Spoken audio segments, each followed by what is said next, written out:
Welcome back, everybody, to When Bards Attack. I am your Dungeon Master, Doug Kapoff, and joined with me are our players, Kevin, Drew, Joel, Jason, and Luce. Welcome back. We're here. How's everybody doing this evening? Cool. Interested. Intrigued. Cool. Yes, fantastic.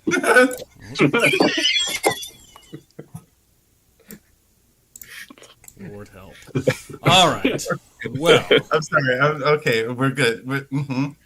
on that note, we're going to get started. All right. Starting episode 35. I'm going to start. I'm going to get serious for a minute, and then we'll jump in. So we're back after 8 weeks off. We have been playing together for 30 years. When Bards Attack is our first live play show.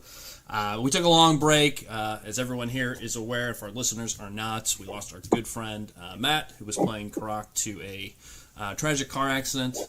So we took some time off and thought through how best to move forward with this. And he was a major player and major, designer in writing some of the story. So we felt we should continue on. And so that's what we're going to be doing tonight. Luce is going to be joining us. Thank you, Luce, for joining. Welcome back. Luce has been a long-time player with us as well. We're excited to have everybody here. All right. Tell us three interesting facts about you that we don't know. Yeah. Oh, me? Yeah. Sure. Oh, okay. Keep it PG-13. I live on the second floor of an apartment. See, that's rated G right there. I have an any Audi hybrid. Okay. Oh, wow. Oh, interesting. Yeah. Yeah. And Prove it. I have, some of you may know this, but I have one single gray hair. Where is it? Wow. It's on the upper left side of my head. And it's hard to see. I was questioning if I should have asked that question, and then I cannot believe you asked that question. There's the softball. I was like, oh my gosh, there it is. Does it turn gray in those places? Carpets match the drape. Yeah, we'll save that.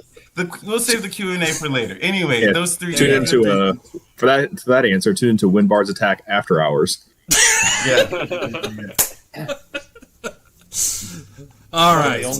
Only dads. Since it's been 8 weeks, and cats, only cats. We'll just leave our cameras on with our cats for the next couple of days between sessions. Yeah. All right. Well, since it's been 8 weeks, we're going to do a lengthy recap. But just to bring everybody back in, I'd like each of you to remind us who you're playing. So I'm going to start with Kevin, if you don't mind. I'm playing a half human, half elf bard warlock named Ilonas Norfira, better known worldwide from all the stages that he has played on as Ilonas the Illusionist. All two of them? Well, yeah, but it's it struck a chord with some people. Let's see. He's a warlock, kind of running for his life in a sense, and that's because he lives in a world where magic is intended to be kept from the uses of all, and in the hands of just the church, really. And so he's on the run, and that's how he initially. How many games we played now? 34 of these? This is episode 35, yeah. 35 of these, 35 episodes ago. He was running away, ran into Karak, and then became friends with everyone else. Very good. And when, I think as Ilonas was a child... his mother was an herbalist, yeah. Or his mother was an herbalist. I think that's actually true. I think we all thought it was a lie, but I went back into the original character info, and I think that's a true statement.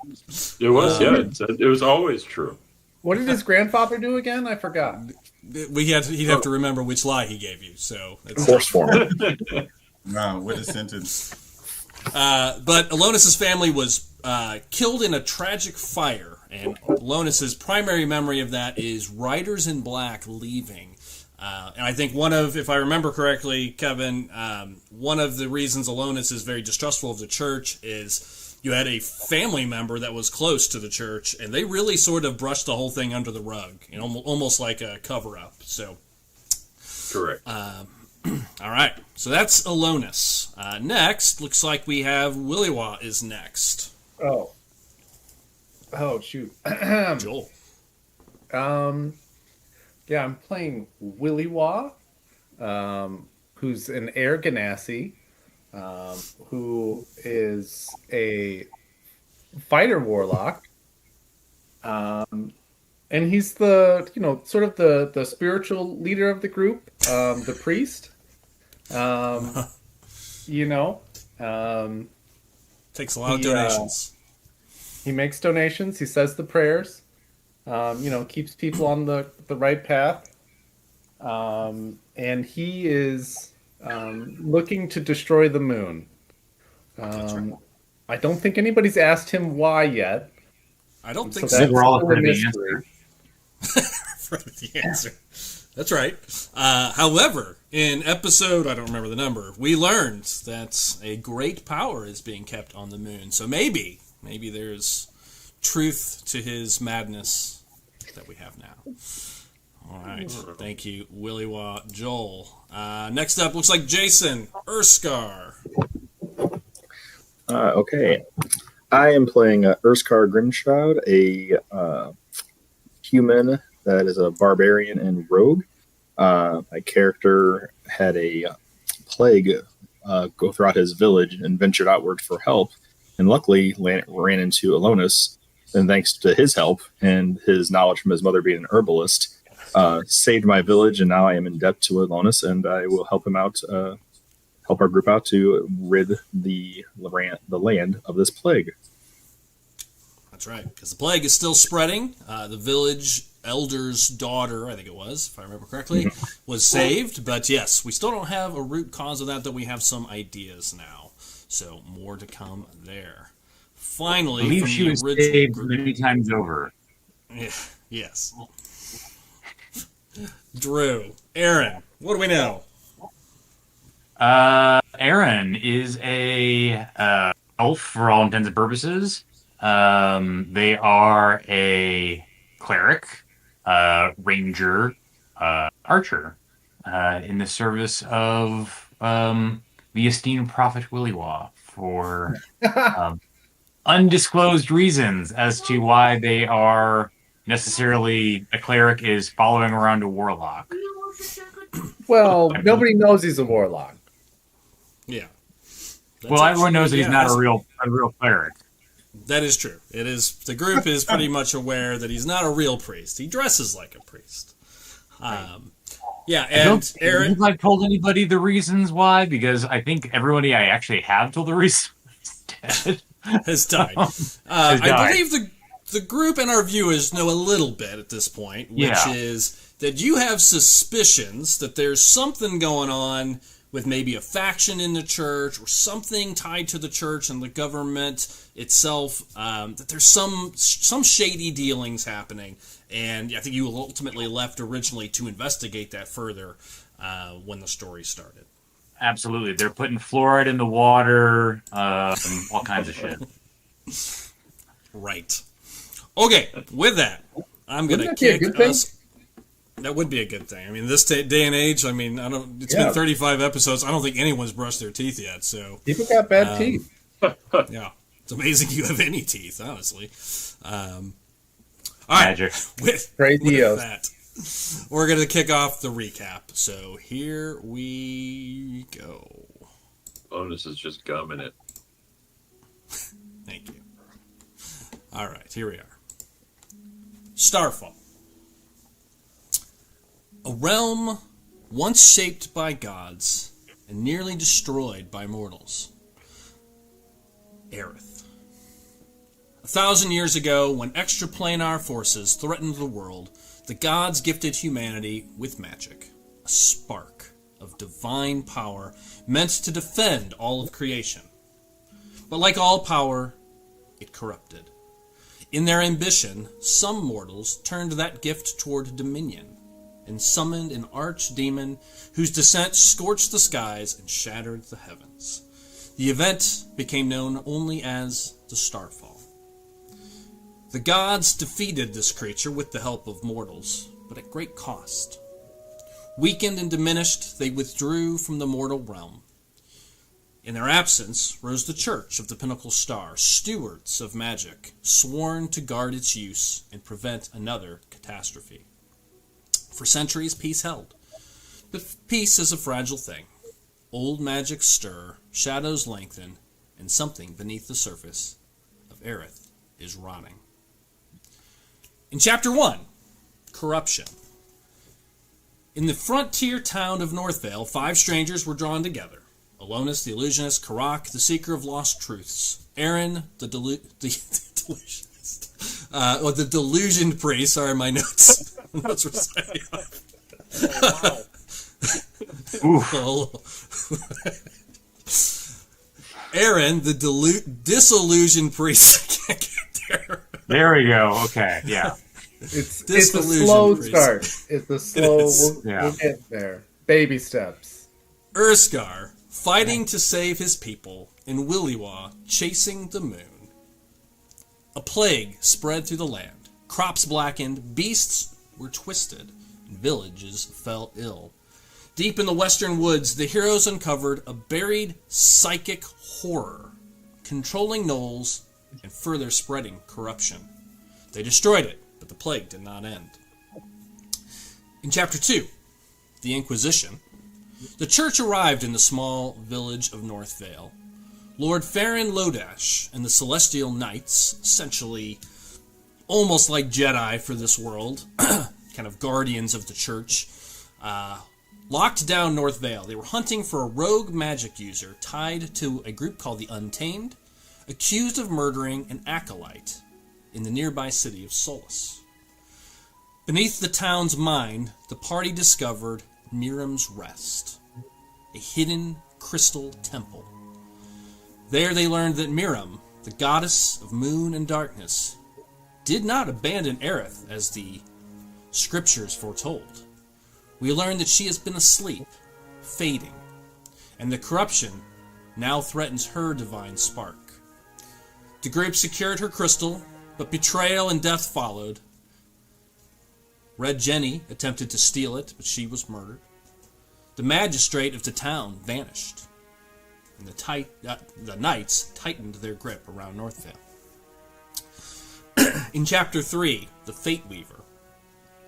On the road to Solus, the group left Northvale, heading to Solus to go ask for help, to speak with the Duke on Urskar's behalf, to further understand potentially anything they could find out about this murdered acolyte. Could they locate anything tied to this plague? But ultimately to get help from the Duke. The sorceress on the road attacked this woman of great power and ancient. She's revealed to be an ancient fate weaver who meddles when destiny shifts beyond her design. She cast them into the birthplace of magic itself, and with the help of Lura, they escaped. In Solus, the Duke rewarded them with the Twisted Pike Tavern. Political tensions simmered. Magical streetlights began failing, and one corrupted a local technician, turning him into a shadow demon. That same corruption was seen in North Vale, very similar. Citizens have gone missing. The lights hum with something wrong. The traveling circus from North Vale has arrived, and among them, a man who was seen commanding the gnolls, now looking for all of you for some reason. Now, with the corruption spreading and fate entangled in unseen hands, our heroes have descended into the sewers of Solus to uncover the truth. The plague was never isolated, the corruption not random, and something beneath Aerith is moving once more. Welcome back to StarFall.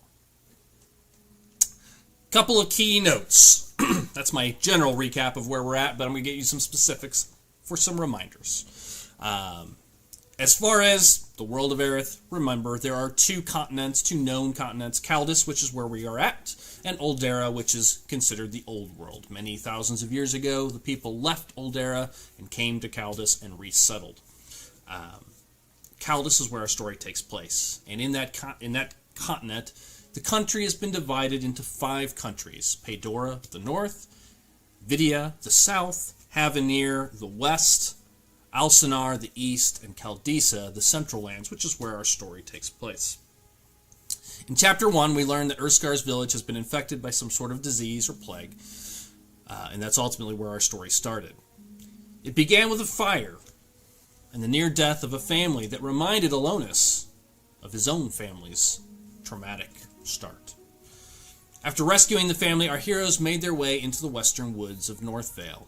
Here they explored cures for the disease and learned that the disease had spread to the gnolls, but it did more than just infect them. That infection had come with some sort of control, and an ancient worm creature from the 4th Age was discovered below the old mines. It had also infected and perhaps even enhanced it, and it used its ability to control the gnolls of the region who were trying to free it. It was slain, but the source of the infection remained hidden. In addition, while in the wild, the group encountered a human that looked like one of the wild men of Urskar's village, and he seemed to have some sort of influence over the gnolls. Who is he? We don't know yet. Those are my notes from Chapter 1. In Chapter 2, we met Red Jenny, a procurement specialist that was looking for the crystal temple beneath Northvale. She nearly escaped with the crystal, but was ultimately slain. She stated that she'd been hired by a noble in Ashland Trade City. It's just a reminder. We also learned that the troops from the north were secretly trying to break into this temple. It's not unheard of, if you recall from this game, that ancient temples from ages past may contain ancient and powerful relics, so it's not uncommon for soldiers or adventurers, you name it, to go looking for old temples to rob, ultimately. More importantly, we learned in this chapter that the gods sealed Agarnoth, this ancient demon, using the last of their power. He was sealed. They were sealed in these temples to rejuvenate after they basically used up all of their energy. They were supposed to be woken up 100 years later. It's been over 1,500 years. So why have they been forgotten? You now have one of the six children crystals. Remember, there are 6 gods plus the father god. We also learned that the corruption was spreading. The gods had made a mistake. Agarnoth's spirit was locked away, and the second moon was created in order to channel that energy. His body itself laid on Aerith, below the world, slowly rotting away at its core. And it was that rot that appears to be spreading the infection. That's what you learn from Miriam. And it had spread to her. So now her very vessel that now carries her life, her sacred spark, has been infected. She warned you that sometimes mortals are born with a divine spark, and these blessed with the energy of the divine, they are called star children. Only they have the power to cleanse her vessel that she might one day return. She also warned you that Agarnoth was getting stronger. He had 8 vessels, creatures of immense power, that could feed on energy and restore him. They were feeding on the star children, helping him retain his strength until his one-day return. She further warned that if they were to get their hands on one of these crystals, the seal that kept Agarnoth at bay may be broken. Her 5 brothers and sisters are similarly resting and must be saved. At the end of this chapter, we also met the Fate Weaver, the sorceress of great power that seemed to be manipulating things for her own reasons, and we don't know much about her yet. Finally, catching up to where we left off in Chapter 3. In Solus, you guys headed into town with Lord Lodash, ultimately went your separate ways, and a number of things have been identified. You learned that there is a contact named Alonis, who is a member of the Untamed and was secretly hiding children or people with magic, kind of like an underground railroad, through the sewers and out of town when needed. We learned that there was a rebel side of the Untamed, a more militaristic version called the Ashen Blade, with more direct targeting than just protecting those with magic. In town, we learned that there was some drama happening between the Masons Guild and the Carpenters Guild and the Luminaires. These are the folks that manage. So remember, we're in Solus. So Solus has these giant lights that light the city streets and spires. The city looks like a giant birthday cake at night. It's 3 tiers. He has the main tier, Midtown, kind of middle one, and then Hightown. Has these 3 layers that are built on the side, basically on the side of a mountain. And on it are beacons, these giant lights that are magical in nature. Then there's littler ones in the streets. You were hired to repair one of them, or a number of them, by the Carpenters Guild. The Masons Guild attacked you, however. During the fight, the technician was turned into a shadow demon of some sort. You believe the lights specifically produced some sort of magical energy that did this, very similar to the corruption seen in Northvale. This energy seemed to be spreading magic that affects everyone who is touched by the light. Ultimately, this is why you headed into the sewers, to see if there was a connection for what was channeling this light through the city's infrastructure.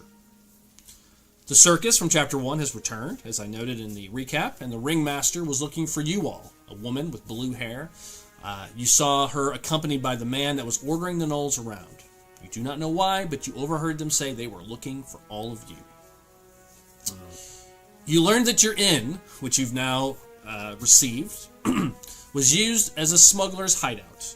It has a secret passage system in the basement for a secret area, as well as access to the sewers. You learned inside there was crates, one of which, you opened one, had infernal metal in it, the same metal used to create the lights in the city.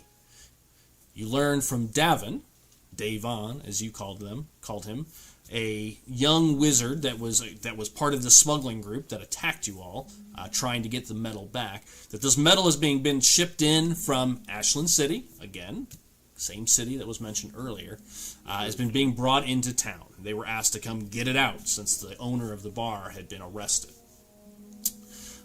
He said he worked for a guy named Ulsren, who works for a noble named Lord Bayren. Lord Bayren is a noble in Solus that, Joel, you recall you met in the Duke's meeting, who was trying to hire militia because he was afraid of risks in Hightown and crime rates and things like that. So he wants to start bringing in his own militia, which the Duke said no to. I said all that. Down below, you found the infernal metal made with the same stuff as the discs in the lights. And on the markings, Karak identified the markings of an ancient demon called Zindar. Zindar is an ancient black dragon demon that actually is the reason that Karak had left his island. They were looking to find texts to speak about the potential return of Zindar and how to stop it. So last session, you all began to explore the sewers for any sign of what might be corrupting the lights. You met all kinds of people down there. You learned that there's a 4th level to the city in the sewers. You found a hidden enclave of there's a hidden enclave of magic users being kept there by the Untamed. You know there is a smuggling organization that used the sewers to sneak things in and out of the city. You've not found their hideout, but you heard there was one down there. You know there is a homeless encampment, which you actually went through, and they actually gave you guidance on trying to figure out where people have been down in the sewers. You learned that there is an organization of the ROUS Brigade, the Rodents of Unusual Size Brigade, who go down there and hunt giant Skaven that are in the sewers. You've not actually encountered any of the Skaven yet. Just some dead ones. Ultimately, just some dead ones, yep.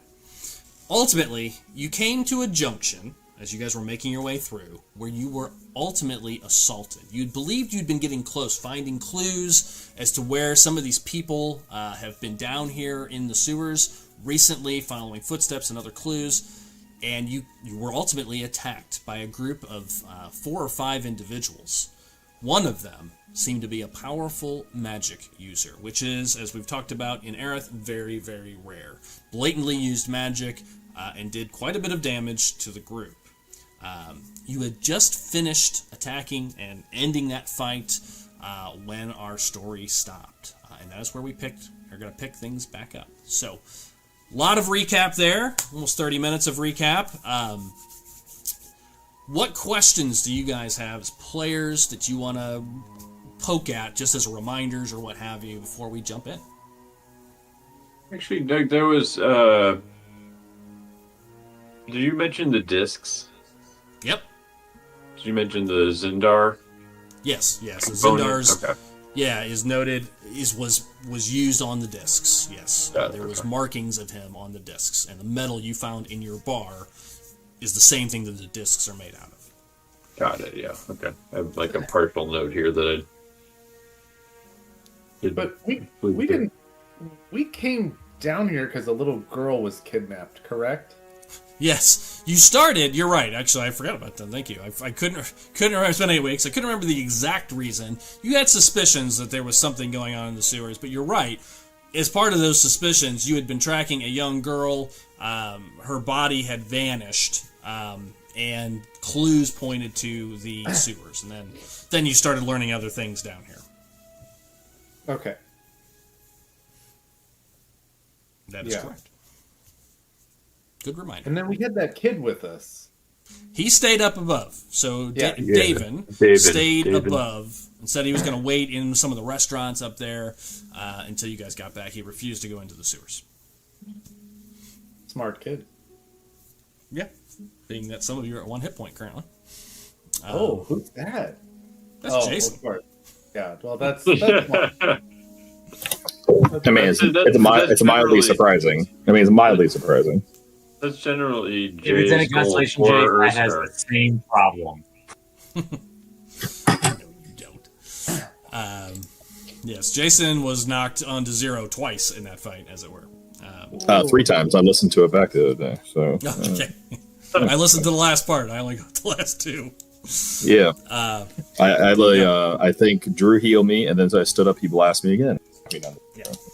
And then Croc just healed me. You're always getting blasted. Any other questions that you guys have before we pick things back up?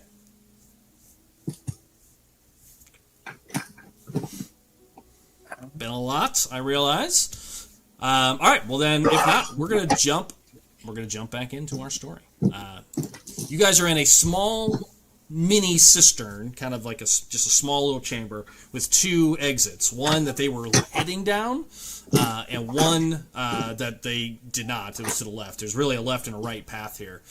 There are bodies littering now this hallway. And being that you guys are heavily injured, as we discussed prior, we were going to kind of move right into generally a short rest here, as you all take a few moments to kind of quickly. Looking at the chat, sorry, did Peroni sponsor this stream? Hilarious.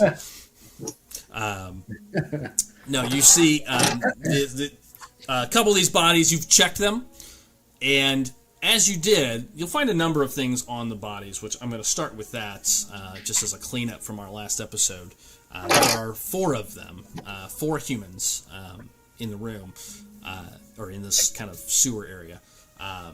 Joel, I assume you are looting them of coin and whatnot? I'm, giving them their last rites, sending them on their way to the afterlife. And, as... Making them lighter for their journey. Exactly. Thank you. Exactly. But don't put the coins on their eyes. Put them in my pocket. Of course. You find from between the 4 of them 120 gold coins. Oh. There is also 3 potions on them that they were carrying in their individual satchels. 2 of them, and you guys can decide what you want to do with these. 2 of them are just regular healing potions, basic, the most simple, the cheapest one, basic healing potions. The other one, Drew would recognize as a potion that infuses you with magic, so it will restore spell slots. A restorative potion. So there are those 3. If you guys want to split those up, you may. So 2 healing potions and 1 magic restoration potion. I'll take the magic restoration since I use my. Ha. I'll take one of the healing potions if you guys don't mind. Okay. Just gonna take one. Okay. You said good old regular one, right? Yep. Standard healing Gotcha. potion. Standard. Gotcha. Thank you. Does anybody else not have one? Healing potion. I don't know if there's many healing potions in general. I have 2 on me already, so I don't need it. I burned through mine very quickly. So. Well, take both of them. Take 2. I agree. I've got 1 plus I've got healing spells. So. Yeah, healing spells. So you're going to take both of those, Jay. And who wants the magical spell slot restoration potion? I also have one of those as well, so I don't need it. I'll take it. If Drew doesn't want it. Well, you. Okay, Kevin. Just do a custom item, magical restoration. Restores everything. Okay. Especially vitality. The other thing that you find on these bodies, as you guys are searching the bodies quickly, and then kind of coming back towards your little area, this little open area where you guys can sit and rest, comfortably as possible. Keeping in mind, these sewers are a labyrinth. You currently have no way of getting back without exploring further, realistically. So taking a quick short rest, and you guys may spend hit dice if you need to, chase them, while this short rest in this conversation is happening. But as you guys kind of search through the bodies, you notice that Karak kind of hangs back just a little bit longer. Kind of on the last body. As you guys are kind of heading back, getting ready to rest, you note Karak kind of stays down this longer hallway a little bit longer. You see him kind of looking over the body, kind of moving things around. And ultimately, he's the last to return into this section. And he's carrying with him an amulet. He holds it up so you all can see it. You see it's a golden idol. It's about the size of, I don't know, maybe 3 inches tall, of a dragon.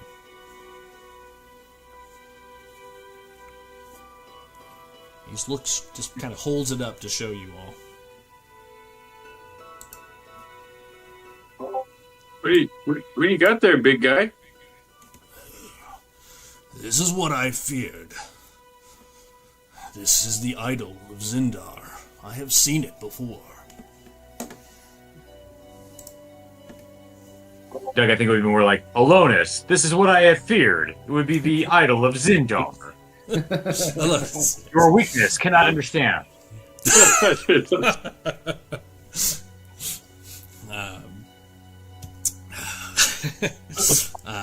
This is what I was afraid of when we were inside the when we looked at the disc, saw the engravings of Zindar. This is another sign that points to him. You're afraid of a trinket? I am not afraid of a trinket. You may be afraid of things like trinkets. That is not surprising, but no. I am afraid of what this trinket might represent.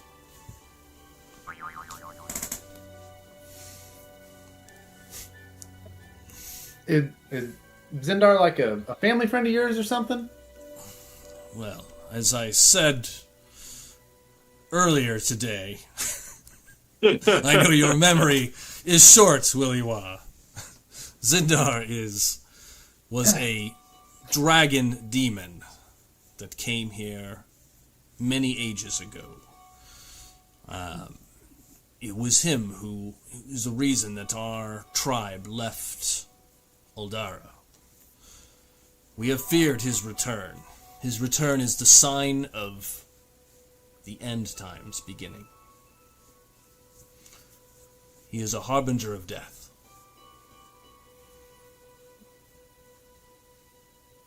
Oh, was this in the Great Song? Yes, well, yes. His Zindar was spoken of in the great texts that I've been seeking. Oh, yeah, I remember. And how to stop him, hopefully. Right, I'm gonna help you find it. For now, let us rest. I must think about the next steps. I was not expecting to find Zindar followers here in Kaldis when I came. Don't count me as one of them. I only follow one dragon around. That's you. Chuckles. Urskar, you look very wounded. Rest before we continue further. I will. Still whip up a little snack for everybody. Okay. And Karak sits slightly away from the group and pulls out his dulcimer and begins to play during your short rest. Begins playing the melody that he learned after the end of Chapter 1 of the Great Song. He starts to strum kind of on his dulcimer as you guys take your short rest. You guys may roll hit dice at this point. As everyone as a rest. Is there anything you guys want to discuss during this time? You guys just taking a short rest while Karak kind of contemplates the finding of this idol. It's just sitting in front of him as he plays. Anybody doing anything of note? Are we No, looking I'm good. for a way out of here? Last you, I know it's been a minute. Yeah, you guys were actually looking for ways. Yeah, you guys were looking for any signs of what was driving the corruption, and you kind of got the vibe from some of the clues and what have you that there were people down here, which you've clearly seen now, that may be involved, and you were trying to get into some of the lower chambers, and so you were looking for any access points and what have you. Okay. So we're just searching. It was really just exploring when we left, trying to find any clues. Okay. And then somebody wanted to get up into the church from here as well or something? Yeah, there you did learn that there was potentially access into the church itself. That could be there.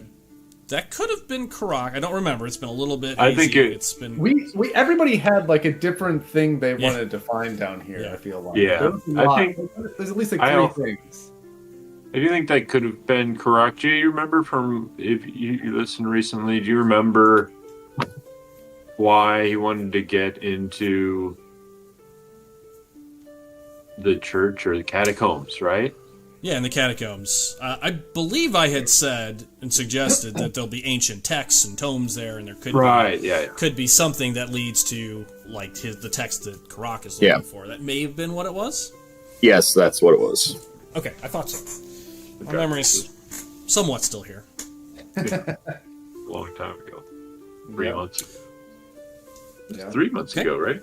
Yeah, it was 3 months. Yeah, just about. Yeah, actually, almost exactly 3 months. 12 weeks. Exactly. We don't usually take long breaks like that, so. Okay, well then, if there's nothing to discuss immediately, as you guys are just resting from this assault you guys have taken, put some herbs on Urskar's wounds. Help heal them. Okay. And on his food. Yeah, that too. Yeah. Well, No he deal on likes food. Food is perfect. a little extra dill. Okay. Yeah, give a little extra spice. I appreciate it since your mother was an herbalist, so you would know about spices. Maybe some. What kind of dough do you like? Would it be sour or dill?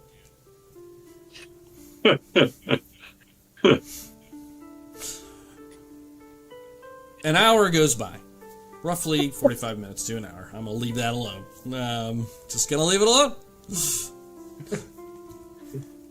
45 minutes goes by. You guys take your short rest. As Karak finishes his song, he stops playing, looks at all of you, stands up. First thing he does is he stands up, he looks down at this idol, smashes it. Just takes his foot, smashes it on the ground. Alonis. Hey, What's up, Karak? Why'd you smash that? He looks at you.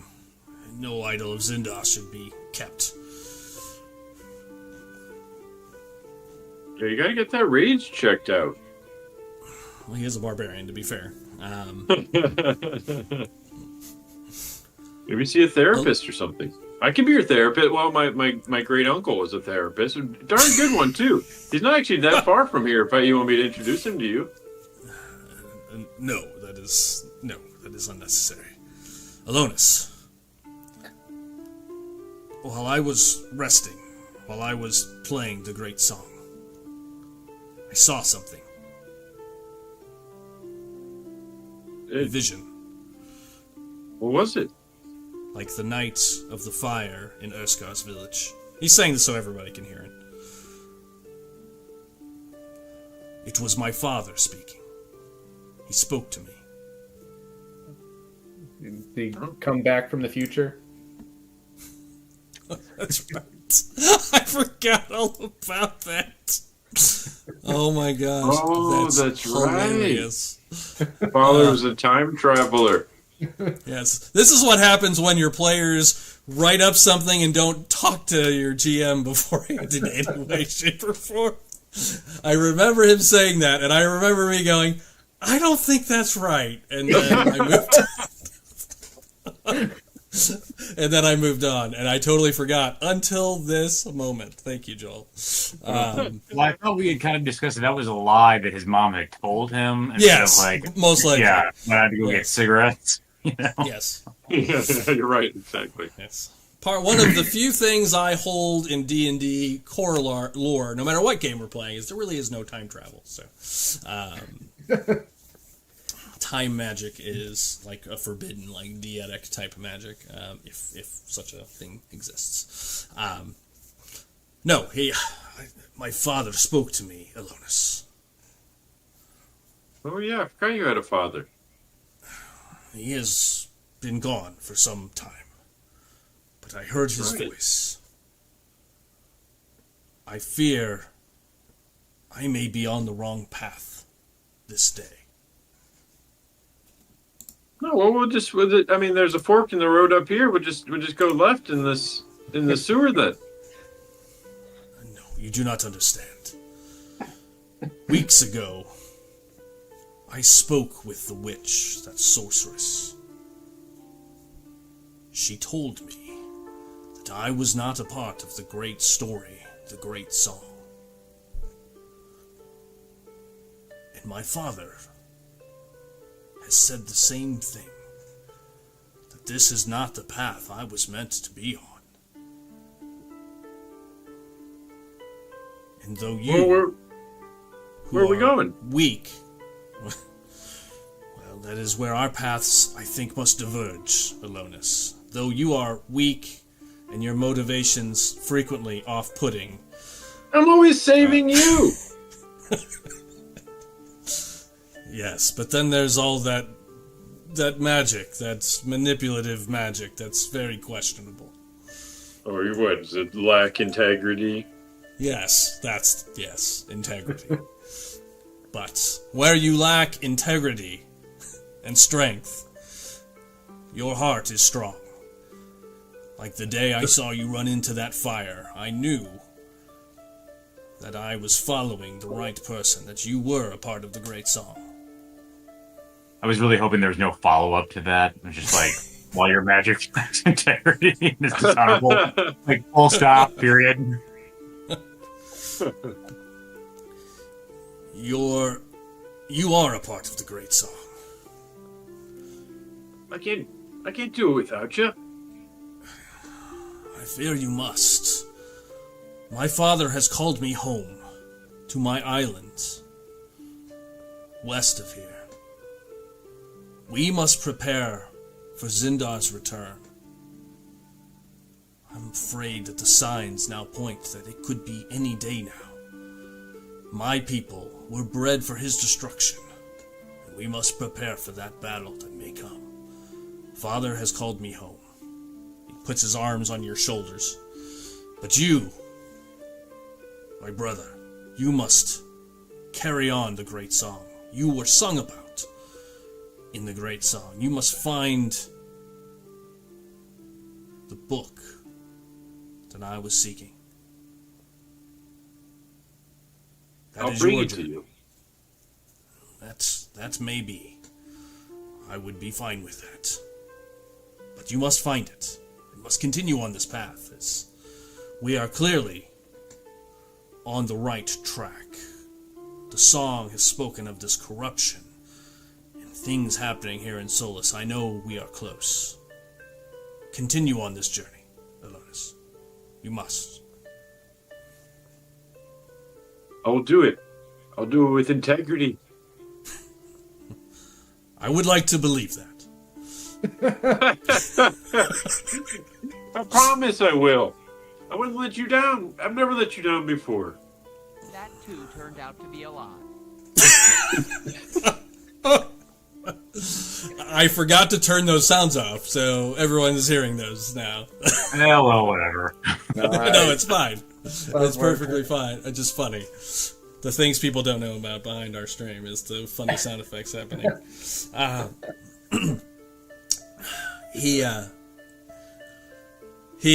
So he kind of keeps his arm on your shoulder. Karak looks at you, Urskar, next. Urskar. Alonis is weak and sometimes very pitiful. You must protect him. How many times do you need to say that? You said it like 5 times. He heard you. You must protect Alonis now. I'll protect Alonis with my life. I'm going to miss having you around. Though you've taught me that Alonis is very fragile and needs assistance and very much lacks integrity. Which, mind you, I wrote this down like a week ago, so which is funny. Though our time together was short, I'll miss being next to your side. I know we'll see each other soon. Indeed. He looks at the two of you, Drew and Willywa, and just kind of gives you each a nod. You two may or may not be part of the great song. I do not know yet, but Alonis' journey will be fraught with danger, and it will likely be that he will be injured and need a priest. So luckily, he has 2. 1.5. I thought you were a full priest, Aaron.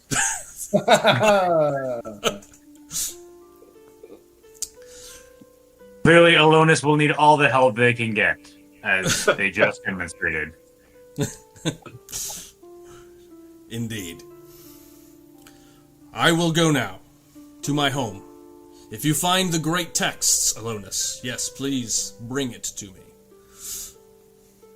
Or see what it says. Maybe it will tell you the next steps of your journey. I do not know. The texts have been lost for generations. But I know you are on the right path. And so, I wish you a safe journey. Especially for you, Alonis. Thanks, Karak. Gonna miss you. You as well. We will meet again, I am sure. But if we do not, I will continue to sing your songs, your adventures in our stories.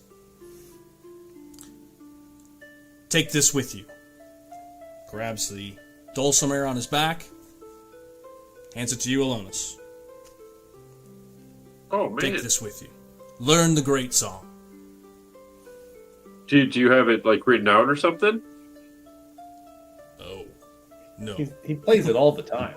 You've heard it like every day for just weeks. You're right. No, and I think I just know it now. Yeah. Good luck, all of you. Wow. I'll keep this safe, and I'll bring this back to you too. Good. Urskar gives you one final nod. Nod back. Karak turns, heads back the way you came, leaving the party. lean over to Willy Watt. Has he been playing the great song this whole time? I thought he was trying to tune that thing. that must be why he's not a part of it. Doesn't seem to know it very well. As Karak disappears into the shadows of the sewer, everything is quiet for just a moment. When suddenly, you all feel a pulse of magic. Hello. It is powerful. You feel it, all of you attuned to magic, so everybody but Urskar, and even Urskar have a bit of magic in you, with your ability to shape change. Just a tip. But, just a tip, yes. The three of you feel it more than anything before you see it. You sense this pulse of magic coming from all directions. And then instantly, all at once, a bright flash of green and white light fills the room, explodes in a blinding blast of energy and magic. As your light, as the sewer kind of returns back to its shadows, as your eyes kind of readjust, you see in the explosion of energy a figure standing there. Luce, what do we see? Oh, good. Oh, I was just going to say, much like a turtle retracting his head into his shell, just cast invisibility and disappear. Okay, got it. Okay, you do. Luce, what do we see as you appear? You see, as you have to adjust your gaze slightly down, because I am 4 feet tall, but still hovering slightly off the ground, just so you understand who you're dealing with here. I'm standing there in a pert stance, and imagine, I'm very into this look, like Rogue from X-Men, sort of like a green bodysuit, with these like almost knee-high brown adventurer boots that are, of course, tiny because I'm very small. I have a whip on one side of my hips, and I have a rapier on the other side. I have a cool bomber jacket on. We can call it that. I don't know what else to call it. And a utility belt, gorgeous crystalline like fairy rings, and a longish blonde bob with green eyes. And you see a fairy standing with her hands on her hips, triumphantly entering the scene, smirking. And that's where we're going to take our break. So we will be back in just a couple of minutes as we take a quick break. We'll see you then.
All right, and we are back. Welcome back to part 2 of episode 35, Separate Ways.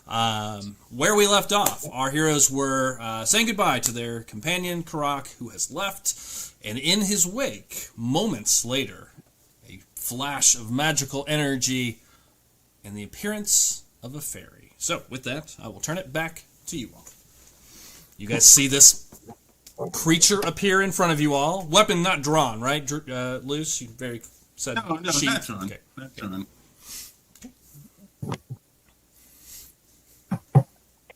Stand. What's everybody doing? Grab my trident and have it be at ready, and like point it at the fairy. Run and hide behind Urskar. Okay. Grab the dulcimer and run and hide behind Urskar. Got it. Get behind. Go find the Alonus and make sure. Yeah, kind of have my arm like this, like stay back, Alonus. I got this. Who are you? Kind of like not jab, but like kind of that general direction. Hi. I'm so happy to meet you all. I imagine that I'm looking for Alonus. Is there an Alonus here? Please you can raise your hand or weapon. I'm not afraid. Whichever you prefer. I'm literally hiding behind Urskar right now. Just look up at Urskar. What do you need with Alonus? Oh, You guys chill Alonus. out at the messenger service. Whoa, Yes. whoa. I mean, we were just abducted by, like, the Witch of Fate, like, yesterday. It So was I don't yesterday. think any reaction is too big for a random person appearing out of nowhere. So my feeling is that Alonus is either the big dragon or the one that hid behind the dragon. Judging from what. bear. Urskar is a human, so this is. Oh, what I'm you sorry. I see. meant to say. So, just for color, Urskar is this tall human wearing a bear costume, basically a bear. How tall? head. Bear skin. Bear skin. 6'2". Oh my God. Okay. So, big tall Alonus human. is like 5'2" and hiding behind the bear. Are you wearing your top hat? Yeah. Top hat is currently on. So you see this half elf with a top hat hiding behind this human. You see another elf off to the So side. 5'9" with a top hat. Yeah, 5'9" with the top. Yeah, exactly. That's right. Actually, the same height, 6'2". Yeah, very tall head. Wow, that's a great hat. You Got a lot of see, shit in there. They're out for illusions. Joel disappeared. Drew, what are you doing? How do you, as you see this, you say it's just a messenger? What is your immediate reaction? Right. So, Willywad, did you actually say, we were abducted by a witch? Oh, you know what? Sure, I will mentally say that to you. Out loud, I will respond with, well, there was also that chicken person that that showed up as well, and they were nice. So we shouldn't always assume that everybody is out to kill us. Chicken person. Oh, you're talking about Huma. Yes, I believe that was their name. Lura. Lura. Yes. Lura. Excuse me. You say that out loud, Drew? I wouldn't. Yes, I say that out loud. I wouldn't say they were very nice. Bit rude. Excuse me, your holy ship. You seem to be the one in charge here. As that. Well, are you referring to me, or are you referring to the disembodied voice that I seem to be responding to? I'm responding to you in your mind, Drew. I'm not saying anything out loud. Right. You look like you're talking to nothing. Sorry, Luce. I just want to color this out as to what the hell's going on. Yeah. I'm trying to piece it together here because there's a lot going on. Too. Okay. So, your holiness, I don't know. You seem like a priest of some kind. So yes, you're I probably am okay. Yes, you might be the leader. So that being said, do you often talk to yourself? If you know what, I'm getting off track. I'm here as an emissary, so flutter up very close to the priest get like a feet away from him, but like floating at eye level, so I can look him straight in the eye. Okay. Personal space. When he sticks his hand out like that, take his hand and shake it. It's an honor to meet you. Whereas I'm looking for Alonus. I was sent by my lady Thistle. Oh, no way. Alonus, you've been saying that name for many months now. Yeah, no, these walls should be fine, I guess, back here. No big deal. Yeah, everything looks fine here, guys. Oh, hey, I'm Alonus. How are you? Oh! I'm Alonus, the illusionist. You probably heard of me. But Lady Thistle's been talking about me? Quite a lot. Now, was the hiding supposed to be an illusion, or was it regular hiding? I wasn't hiding. I was just making sure some things were fine back here. I was just checking the walls and stuff. I wasn't hiding. I would never do that. Don't tell Lady Thistle I wasn't hiding. Wow. Put my face in my palm and just like shake my head a little bit. I understand. Yes. I'm also talking out loud. This makes a lot of sense. No wonder she sent me from the Feywild to take care of you. Turn to Alonus. Alonus, I heard that you were in danger. Not from the world, but from yourself. Because it seems like you've been taken to task. And a task that is, quite frankly, hasn't been getting done in the most efficient of ways. Can you corroborate this information? No, I've been doing all the things Lady Thistle's asked me. I've been doing some really funny pranks. It's been cool. Oh, which one did you do? I like the one where you take the twig and you put it on one side of the ear and you push it so it looks like it's coming out the other side, but it's actually coming from the back side of your ear. Lady Thistle loves this one. Have you done that for her? No, I don't put things in my ear. I have much to teach you. Flutter over to the priest. Get very close to. What is your name, sir? My name is Aaron. Aaron. What feats has Alonus accomplished while with your team? That would be none. I see. Oh. He saved my village. What are you talking about? Yeah, I saved that whole village. By I myself. wouldn't necessarily attribute that to them. Okay. First of all, it smells awful down here. Is this where you live? What is this? Wait, where are we? Why are you here? Oh God, is that you? Lean close to the priest. Oh heavens. Oh my gosh. Do you bathe? Who are you? Why are you being so rude? Oh my gosh, I am the thorn. Well, that's not actually my name. Yeah. I have, ha. Okay, yes. Anyway, it is a very noble title, mind you. I am the thorn of Lady Thistle. I'm small, easily not to notice. However, I can do great damage. So you best not overlook me. But to you, I am you. I don't understand. And why would Lady Thistle send you? I've been doing all these awesome things. I've been saving the world. Okay. If you have been saving the world, why is there a dark plague creeping underneath the magical weave of the Feywild still? I'm working on it. You haven't saved it. Touche, Alonus. Touche. But not yet is the true response to that question. Who is this? Fly up to the bear person. I am Urskar Grimshaw, the protector of Alonus. Lean in very close to Urskar. Not that I need one. He does. When he leans in, he does. I see. It seems you have the power to read minds, because that is exactly what I was going to ask you. You're correct, small person. So,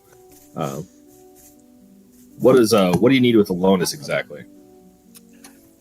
I'm here to protect Alonus and help guide him to complete his mission. He does need all the protection he can get. You know what? No, I don't need it. No. Oh, I didn't expect that. Alonis, Karaka told me to protect you, so I need to protect you as his last thing he told me before he left. So I'll always be by your side. Maybe the small fairy person can help us as well. They can maybe help with your integrity. Oh, hey, I respect his Karak's parting wishes, and therefore I'll allow you to help me every now and again. But and I said I was going to do things with integrity. I mean, I always have, but I'm just going to start doing stuff more with greater integrity now. Doug, Yeah, I'm going to do a zigzag around Urskar and then back behind and then come up to the left side of Alonis and get very close to his ear. Well, hey, the only reason you're as tall as me is because you're floating. I'm actually taller. So, first of all, Alonis, fairies do not float, okay? We fly, and let's just get that out of the gate, first of all. Second of all, I admire your courage. I admire this talk-backiness that you're doing. I think it might be a reason why Lady Thistle likes you. However, I just want to tell you something that I don't think you understand. You don't actually have a choice. I am higher up than you. Like, I'm the thorn. Floating. Metaphorically. You know what? Literally, that's very funny. And again, I can see why my lady likes you. However, you are not fae folk, and I am. Secondly, you are merely what's this word that people use? Like an errand boy. If you've heard this term. Uber Eats driver. Yeah. Look, cast friends. On this ferry floating in front of me. Cantrip with a wisdom save, Lucian. Correct. It's a cantrip with a wisdom save. So first. I forgot. Yeah, I also forgot to say I am also wearing a bow on my back, just for good measure.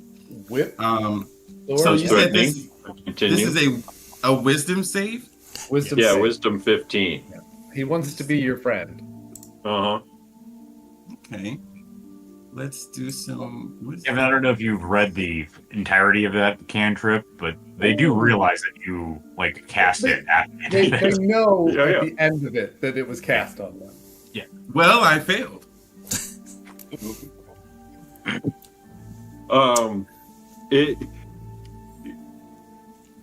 You're more friendly to me now. You have the charmed condition for the duration, concentration up to a minute. Okay. So you're friendly. Now you feel a sense of friendship toward me. You know what? Land, stop flying, and stand right in front of him. Alonis, grab his hand. I am honored to protect and serve you. My lady thinks very highly of you, and I'm only here to help. I'm here to listen to what you have to say, but also keep you out of danger. And I don't want to be in your way. Let me know how I can help you. Shake her hand. That's much better. Look up at Urskar. Wink. You hear in your mind, Kevin, laughter. Where's she like that? Jill, what are you doing during all of this?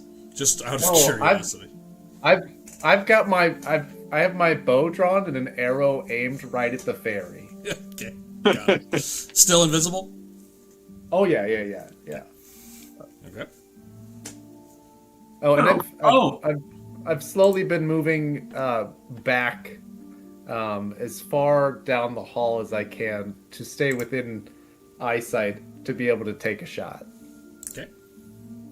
Oh, Doug, also, I forgot to ask this in the text. So, I know a lot about Alonis because Lady Thistle told me pretty much, Do I know about who Alonis is traveling with? Does she know, and would she fill me in? She would, she's very aware.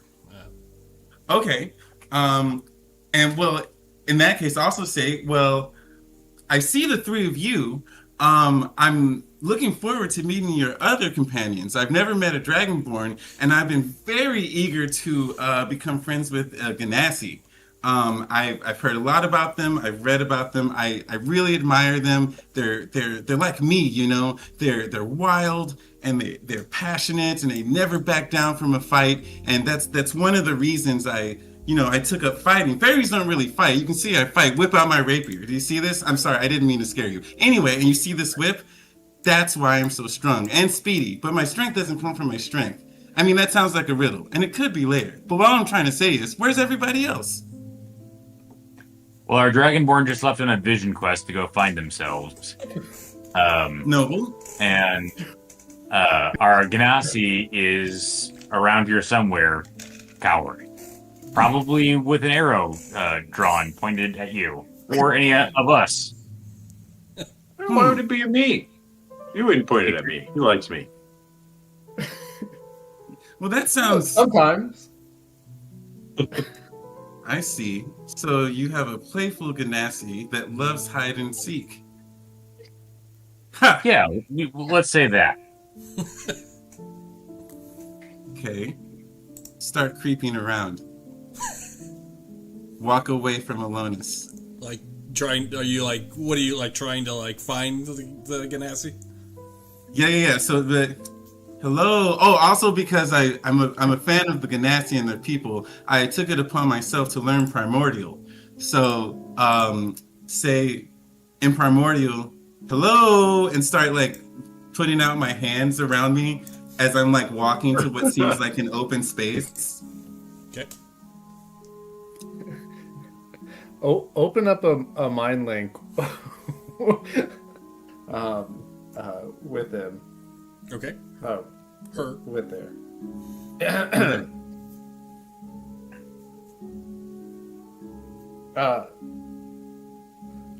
What did you just say?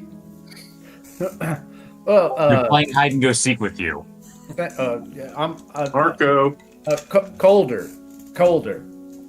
Oh. Change direction. Put out my hands. Say Marco in Primordial. Is this how you plan on protecting me?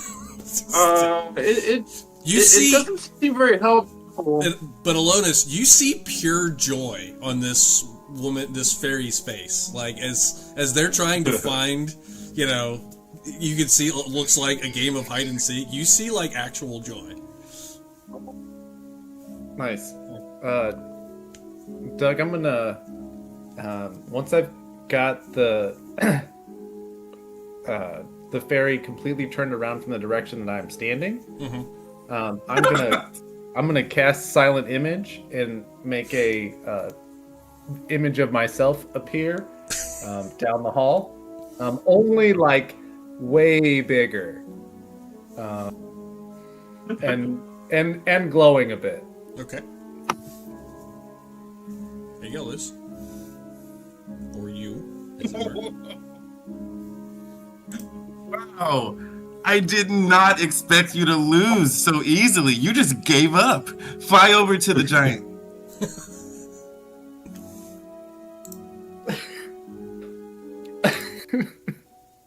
Still with the mind link. Well, you caught me. Are you touching him? Yeah, reach out as I'm like flying. You know how like superheroes fly with their fists? Yeah. I'm gonna fly out with my hand open, ready to shake his. Okay. You pass through it and just kind of. Hey! Hold my arms. Turn around. While they're playing this game here, Ilonis walks down the sewer a little bit, opposite direction. Okay. It's like Lady Thistle.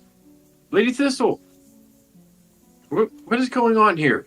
Do I have a boss now? As you kind of step a couple of steps, probably to the south, the direction you guys came from originally, and you say that out loud. You hear a response. Sort of disembodied laughter, but then you hear,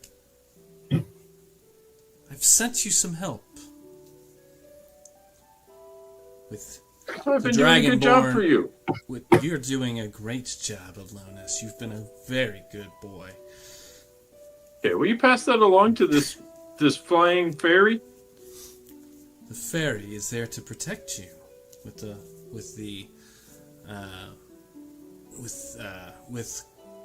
your dragonborn companion leaving, I felt you may need someone to watch your back in the days to come. Well, since you this is part of your plan, I accept whatever you want, Lady Thistle. And as you say that, Drew, what are you doing? So you see these two playing hide and seek, and Urskar, you're there. You and Drew are kind of in this cistern area. What are you two doing while this madness is going on? You see Kevin kind of take a couple steps away. He's talking to himself. The fairy's flying around. Yeah. Just kind of like make like back in close to Alonus and just like listen in just to like make sure I know what's going on basically. But have my trident out and just be ready for the fairy in case I need to bat it down. You need to fly swat it. Because he just fly swatter. What a great scene. It's a great scene. Drew, what are you doing while all this madness is going on? I chose my words very carefully. I'm sorry? I said I chose my words madness very carefully. Yes, indeed. I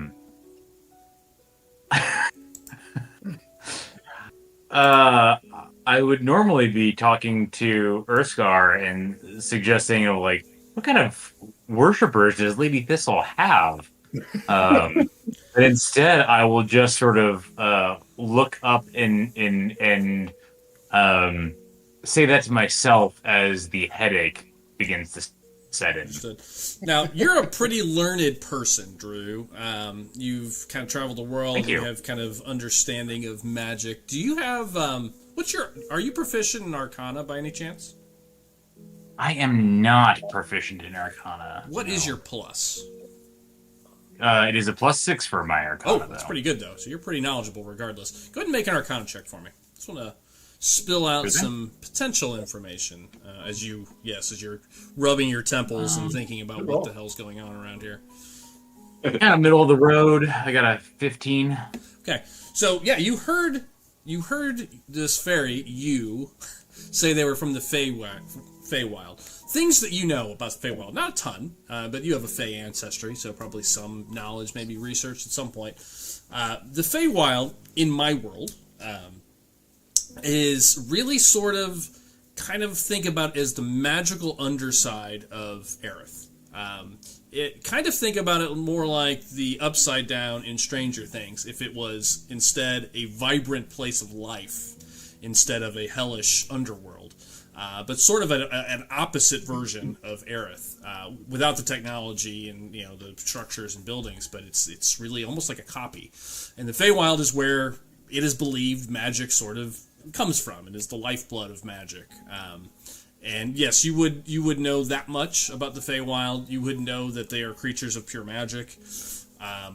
You would know that the church would be very suspect of that, but less we need to arrest you because it's usually more of a pure magic than a mortal utilizing magic. So it'd be more reverent, but still suspect, just as background of the world.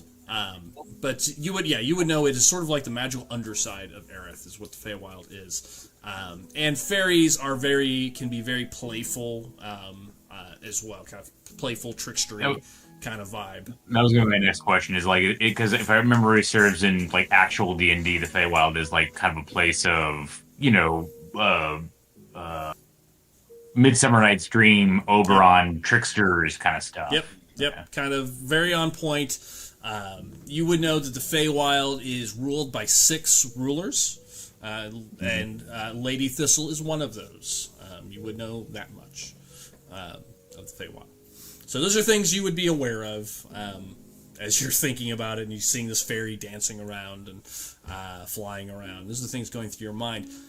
But as all those things are going through your mind, and Urskar and Kevin go to the south, kind of talking to themselves, and Joel is sending the ferry kind of off to the west, down the east path, where those men were running to, you suddenly hear footsteps. You and Joel would probably hear them initially. Me being one of those who? Yeah, you and Joel is kind of in the middle of this cistern where this battle took place, this small little cistern area. You two would hear it first, and there are footsteps coming down the eastern path where they were running, where the bodies are still sort of littering that section. Just as an aside, Jason, I see that my Eyes of the Night is ticked off, so I'm assuming you have also that you have 300 feet of dark vision. Yeah, I believe that's correct. Okay, cool. Just looking through everything I had ticked off or whatever it's been in the short rest. Weeks. So. Yep. Oh yeah, you ticked off.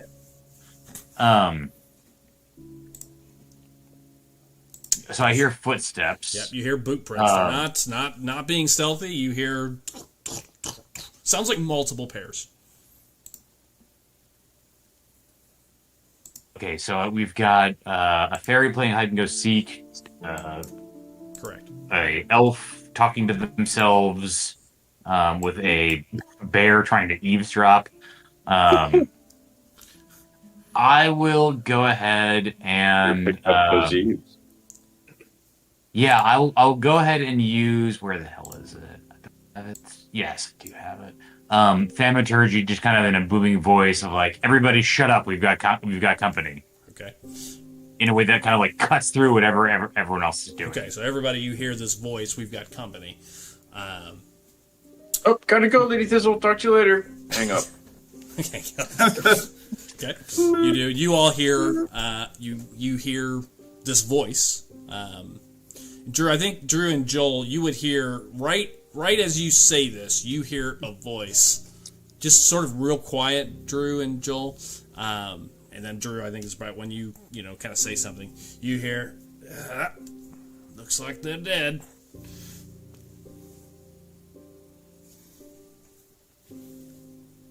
And then you get their attention.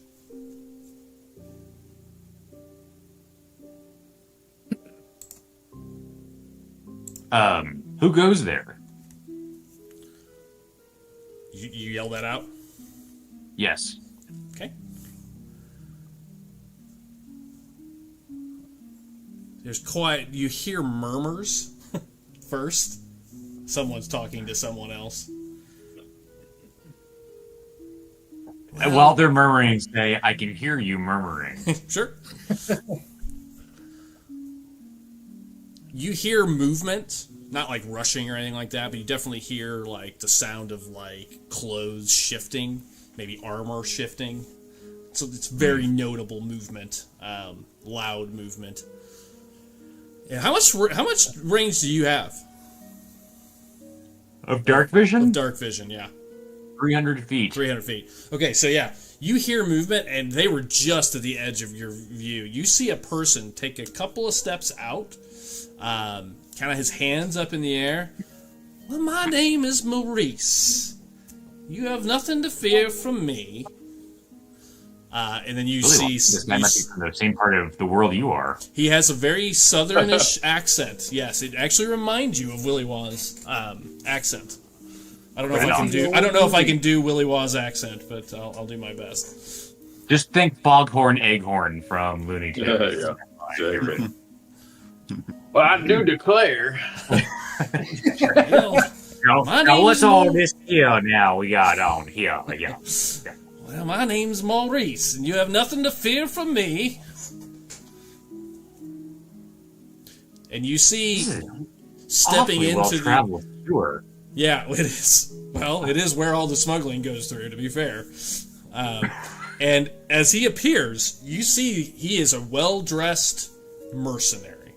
You can tell he's wearing plate mail, like a chest piece that looks very nice. A couple of like straps, kind of connect to like leggings. Wearing a long, kind of what looks like brown cape.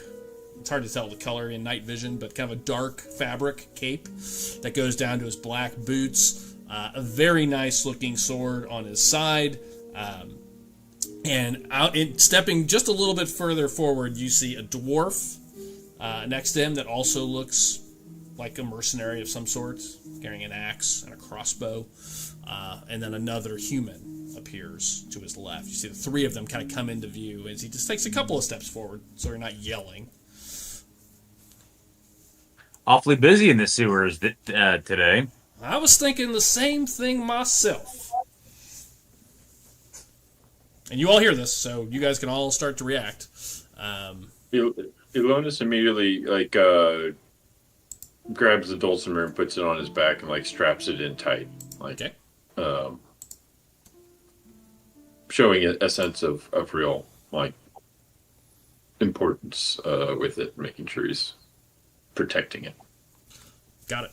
And probably something in the back of your mind, Kevin, everything was happening kind of at the same time, but you said something interesting, like when she first appeared. She made a comment about infection spreading through the Feywild, which in Urskar, obviously you heard that too.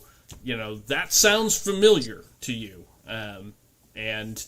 And Drew, I think, and that's mainly why I had you make that roll. Obviously, just this is all fresh as you're kind of piecing things together.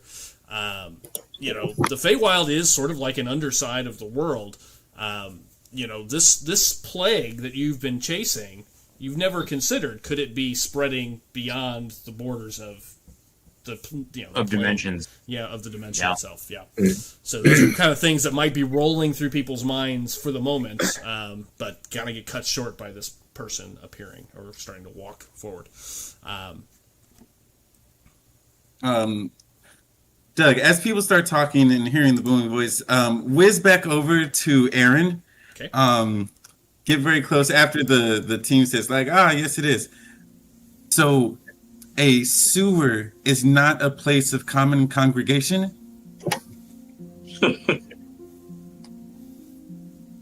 No. Not usually. Huh. Usually, yeah. This is pretty odd. This is the busiest sewer ever.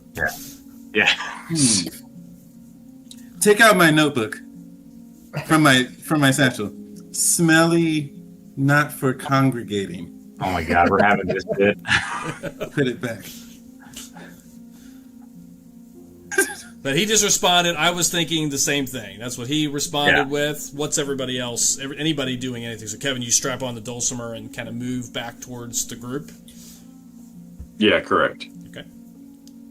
Well, it's quite a few of you, it appears. Drew, you get the There's sense... only one of me.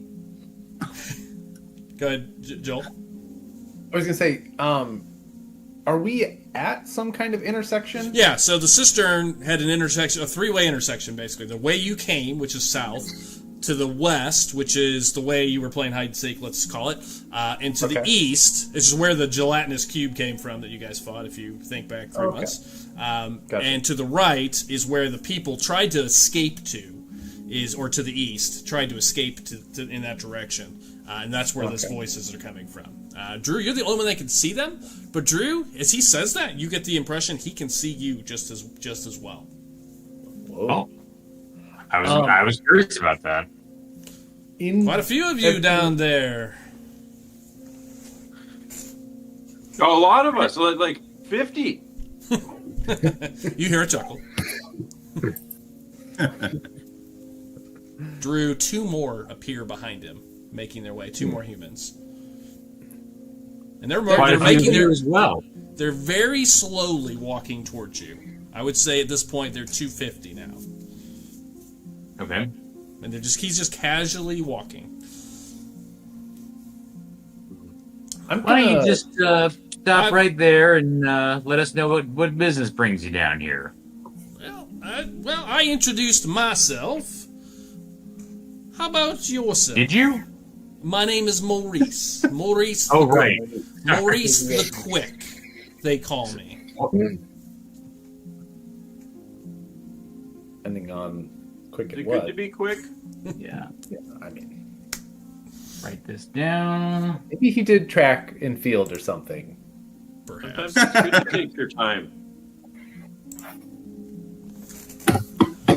Who may I have the pleasure? My name is Aaron. I serve at the esteem behest at the great prophet Willy Waff. I can't see you, Joel, so I don't. That is the bane of being invisible. I can't see you doing this. I'm not invisible anymore, but you also are not looking in my direction anymore.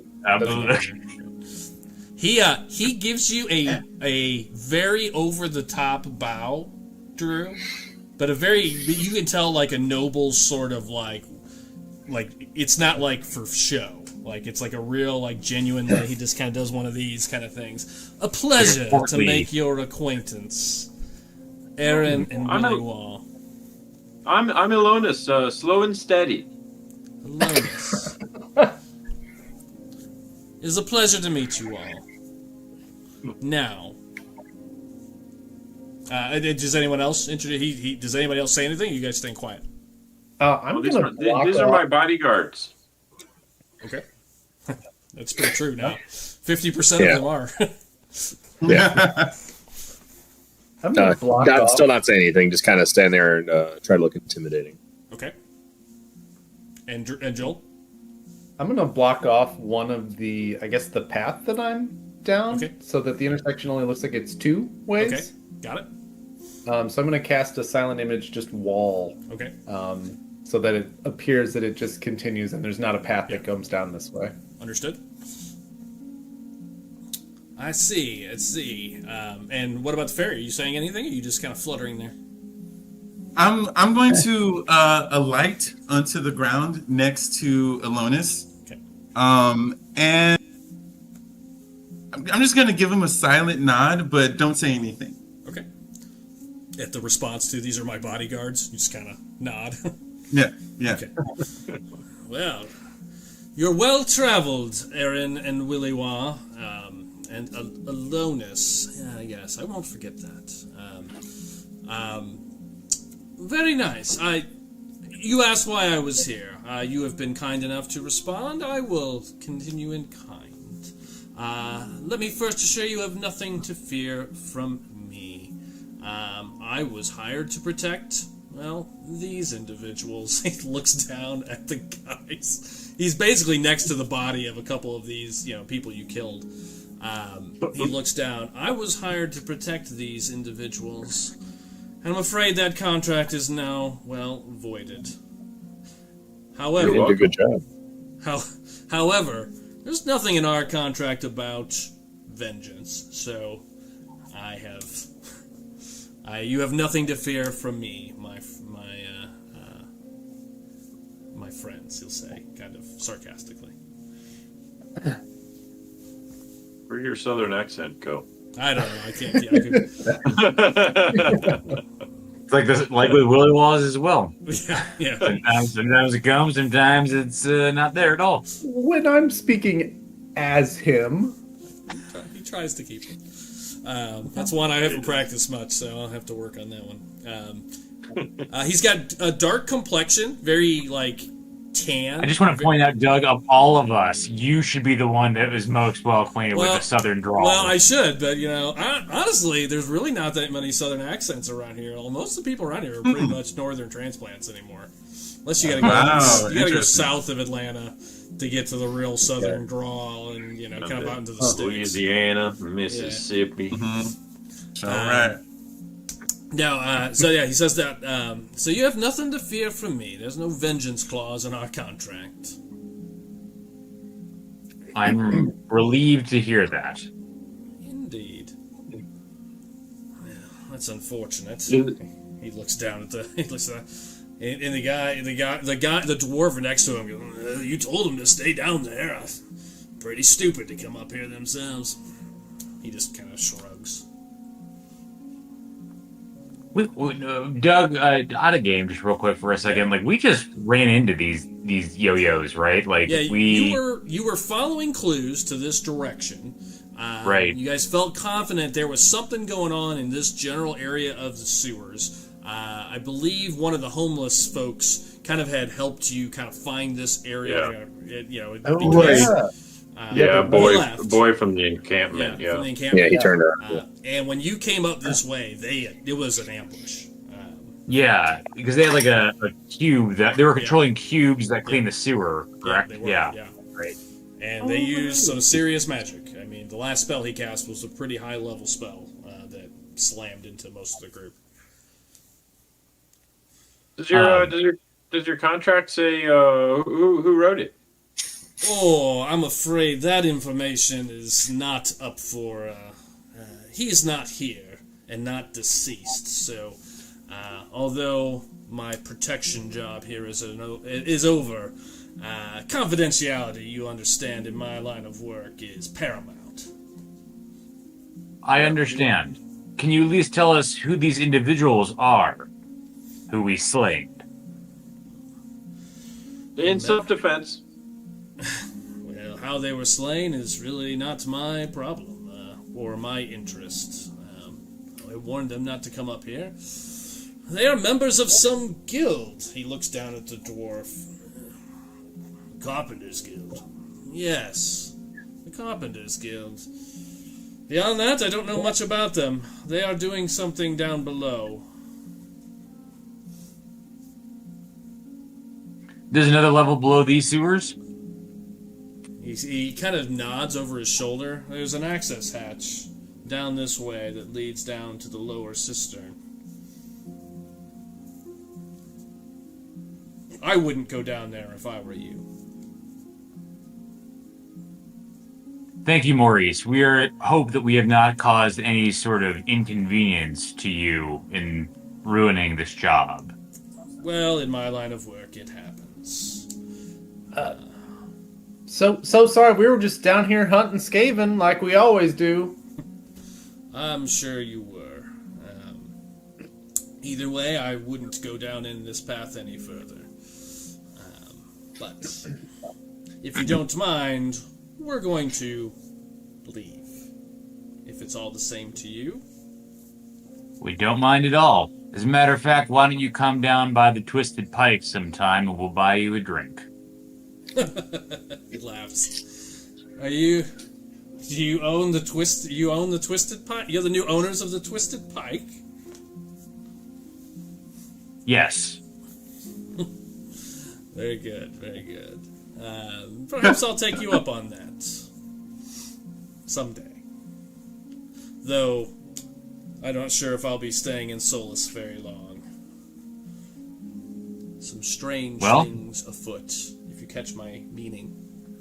I do. I'm in the busiest sewer I've ever been in my life. How many sewers have you been in your life, then? Plenty. Okay. Well, I'm very well traveled. The only way out of this here sewer is through you, so if we can have certain assurances that no weapons will be drawn, we're going to make an exit here. Absolutely. You've been more than accommodating. There's no reason for us not to part as friends. He gives you a bow. And they will start walking towards you all. There are 5 of them. 3 humans, Maurice, and then a dwarf. Do they have any of their weapons drawn? No. Okay. Maurice, the dwarf is carrying his crossbow, but he has no really place to put it. He's carrying it. He's not aiming it. The other 3 have weapons and swords of other sorts, all currently on their backs and shoulders and whatnot. Is the crossbow have a bolt in it? Is it yes. like ready to go? Okay. Yeah, it's absolutely loaded. Can we insight check all the stuff that Maurice just said? Sure, if you would like. It's gonna have to be Drew. He's the only one that can see him.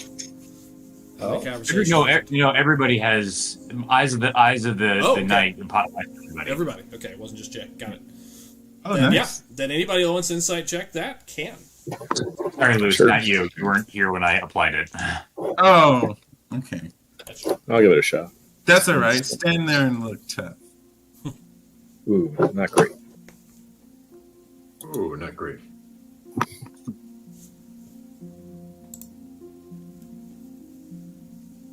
I got an 18. Okay. I got an 18. Anybody else? I got half of that. Half of that. Joel, you're the one that asked. What'd you get? Well, I thought we had to be able to see him. No, you can't. Drew reminded me that everybody has the 300 feet. So I'm not looking down that way. Remember, I put a wall up at the end of mine. Okay.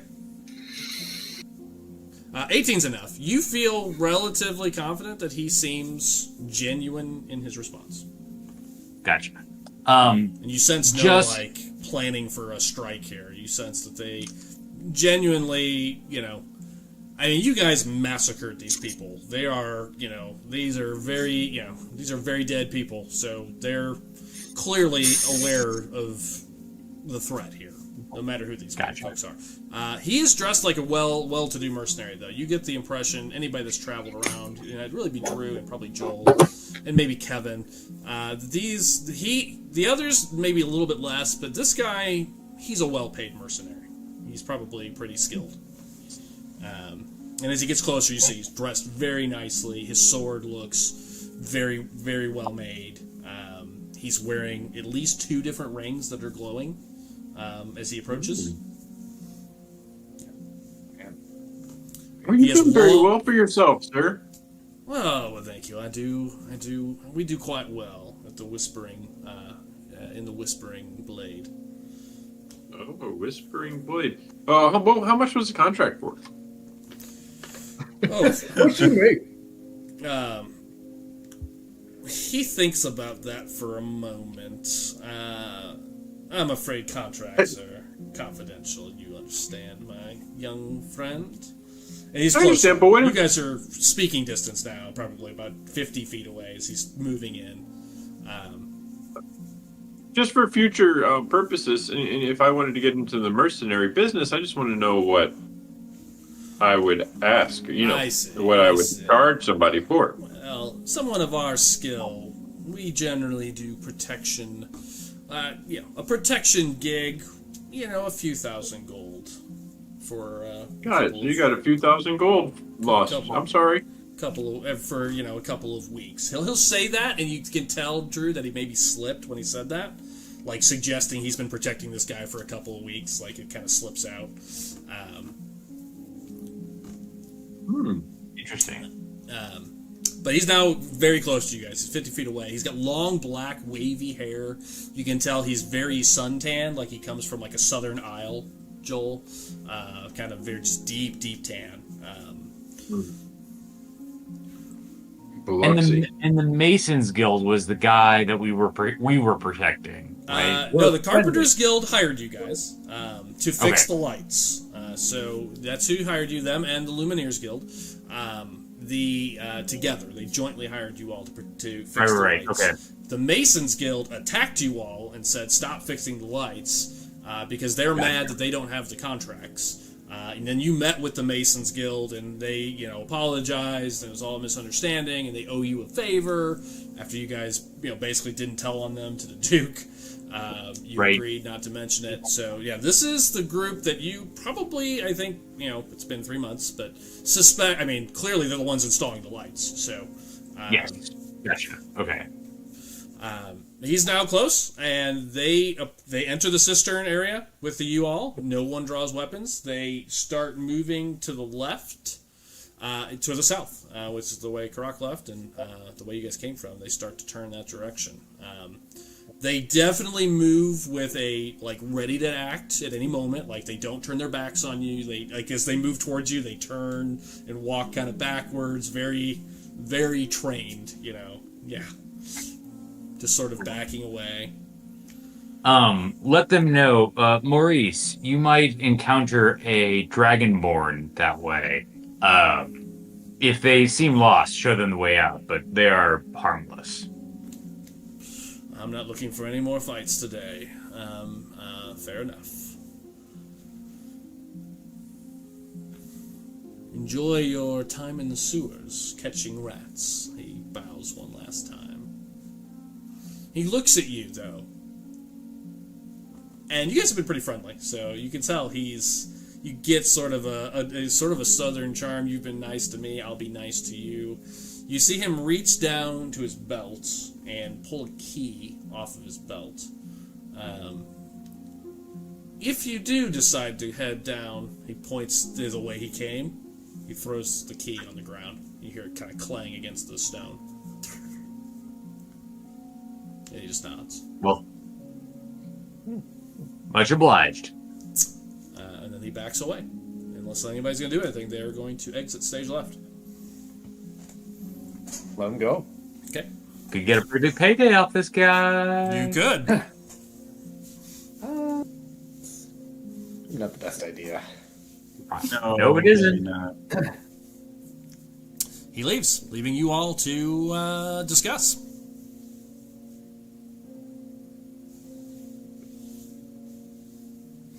And a key sitting on in the stone. I'll go pick up the key. Okay, pick it up.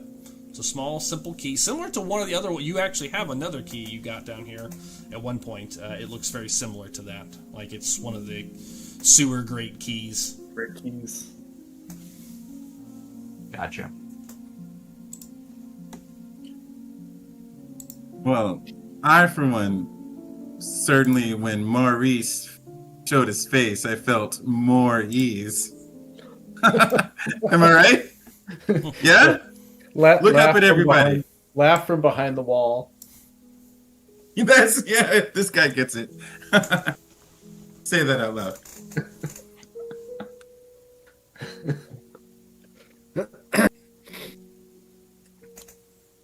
Oh, shoot. We should ask him how many are down there. That's true. If you want to ask him something, they're still in earshot. Oh, no, that's okay. Okay. What? Did you want to ask me something? Sorry? Huh? What was that? What? So, do people often refer to each other as my friend when you've only just met?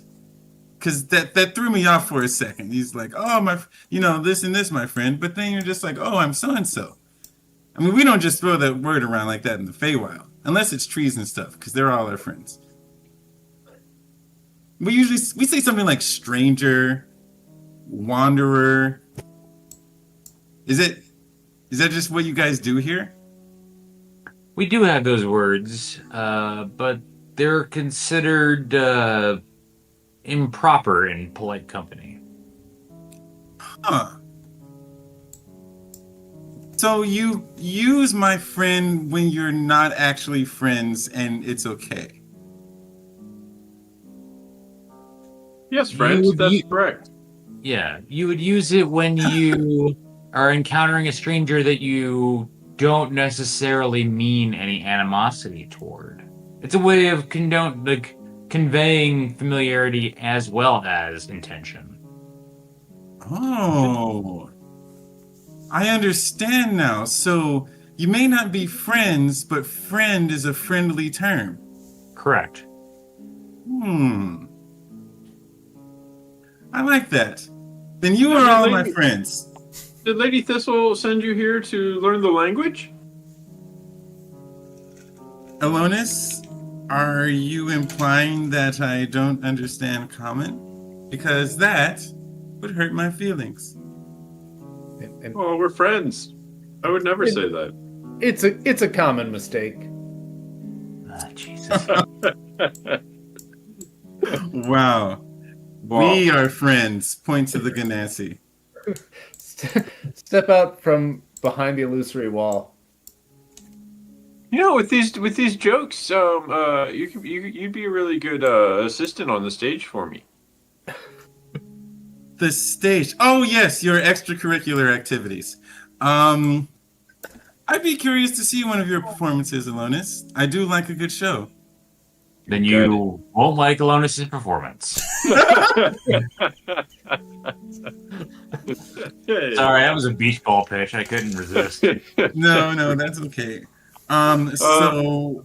All right, what are we doing now? Let's get out of here. Yeah, I was gonna say, it is quite smelly. I'm not sure if you enjoy the sewers, but I don't think I can protect you from infection, Alonis. Well, it's a good question. Do you want to?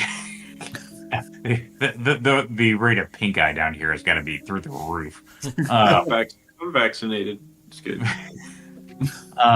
Do we want to exit, or do we want to continue further into this smelly sewer? I thought our initial thing is we were still looking for the one creature down here, correct? Yeah. Yep. I think we should press forward because I think that was part of the key to the plague, at least. So that's we were kind of going. That was. I know it's been a while since, but we discussed we were going to focus on that. That was what we were discussing when we played last time. Just a heads up. So I think we should press forward at least a little bit further to see if we can find any traces. And then if we can't find anything, well, let's turn back and go back up after that. But of course, it's I want everybody else to be in agreement to not just push forward on my account. You have my top hat.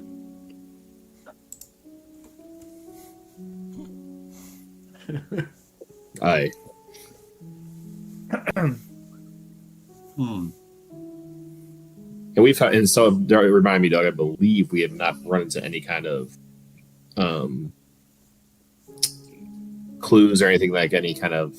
This is the general area where he was searched, or where he was last seen, according to what the guy dropped us off at. Right? We found nothing like any evidence of him being around here. Right? Nope, just a bunch of people in this little area. Yeah, weirdly. That came from the east, down that passageway that Maurice came down from.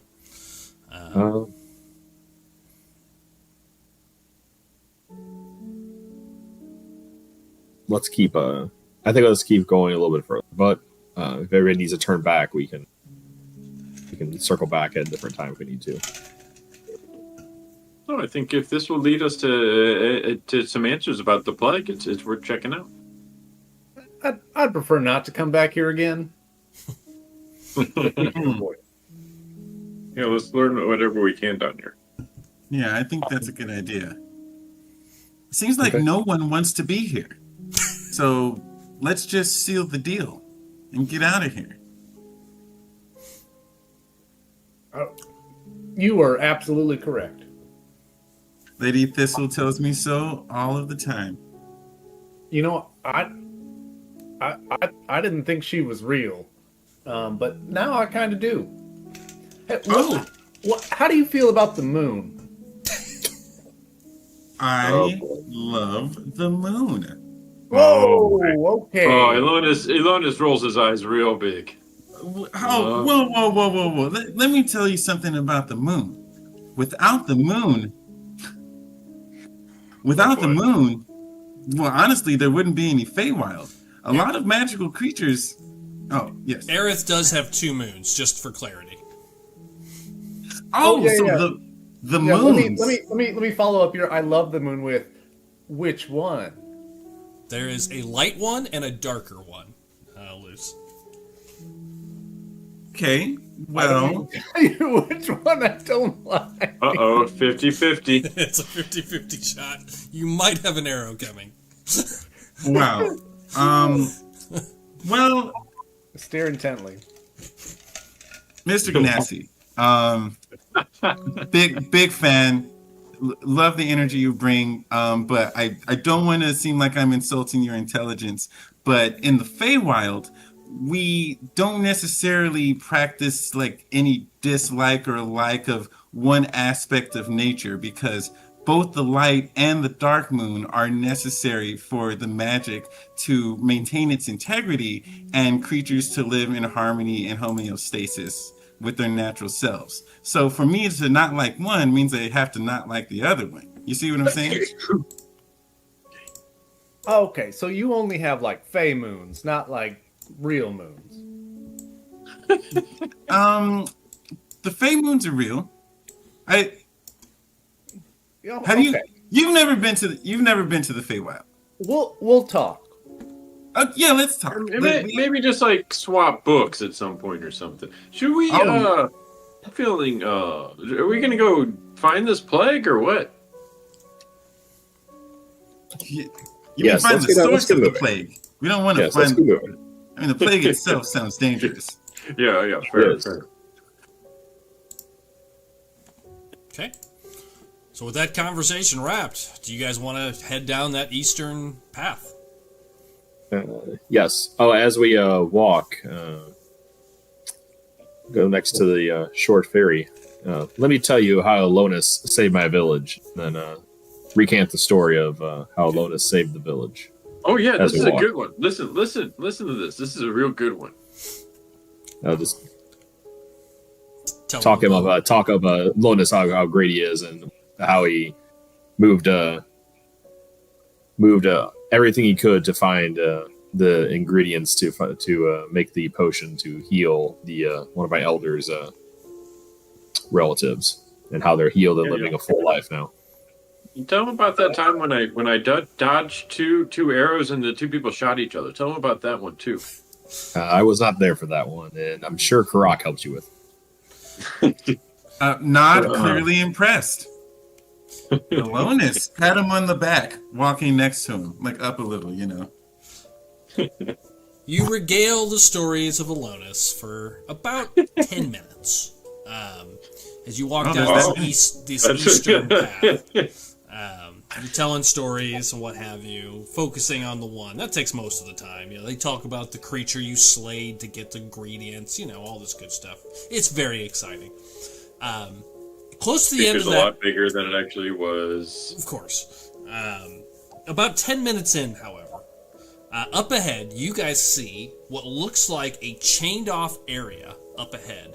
You can see chains going around and some sort of a large metal grate in the floor. You can see it directly up ahead. It's about 50 feet away when you can clearly make it out.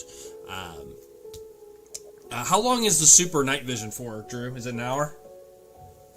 It's an hour. Yeah, okay. So everybody's super night vision is gone except for yours. Sorry, Jay. It's okay. But yeah, you come to this grate, and the sewer continues east. But then you see what looks like a grated off stairwell.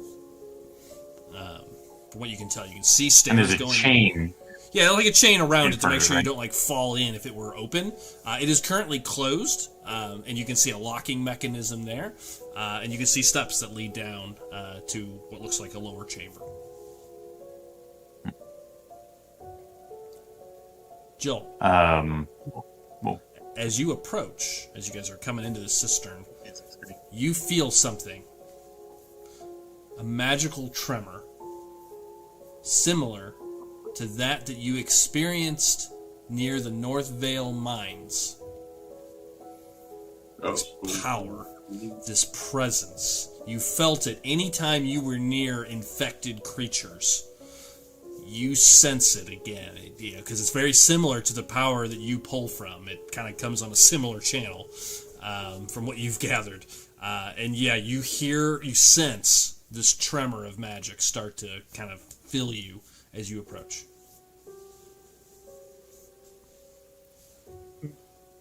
Me? Yeah, you.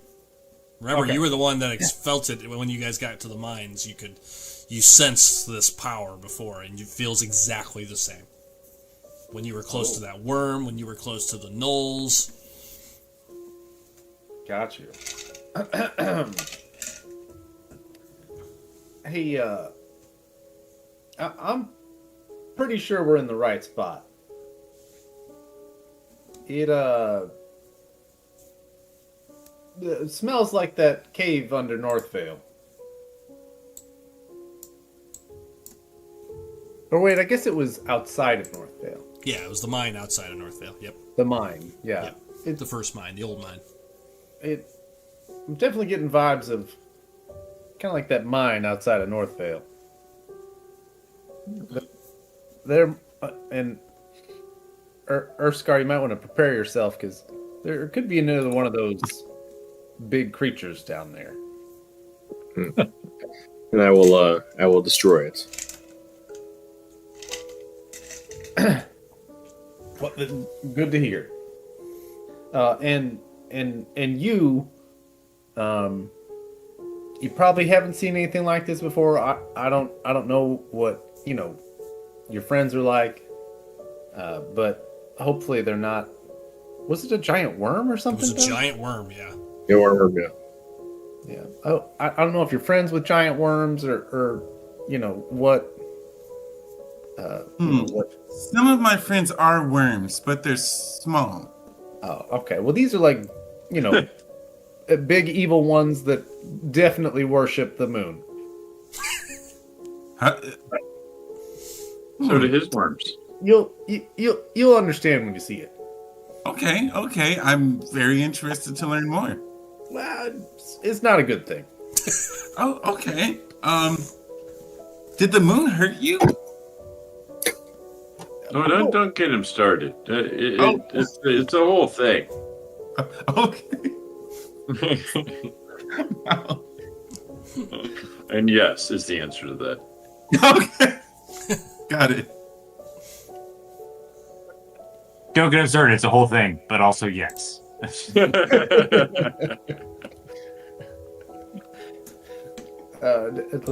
keep going.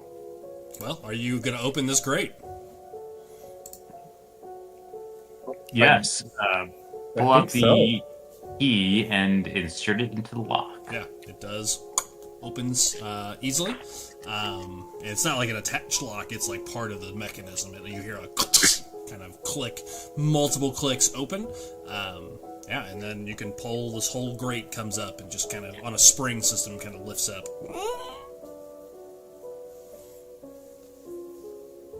You see stairs Just going want down. to put something out there. I don't know if anybody thought about this, but maybe what if this is a trap? Because this Maurice fella, he gave you guys the key as a gift, freely, willingly. He had no skin in the game because the guys were dead, he said, right? But we're only able to get to this place because he kind of allowed it. Is that a little weird?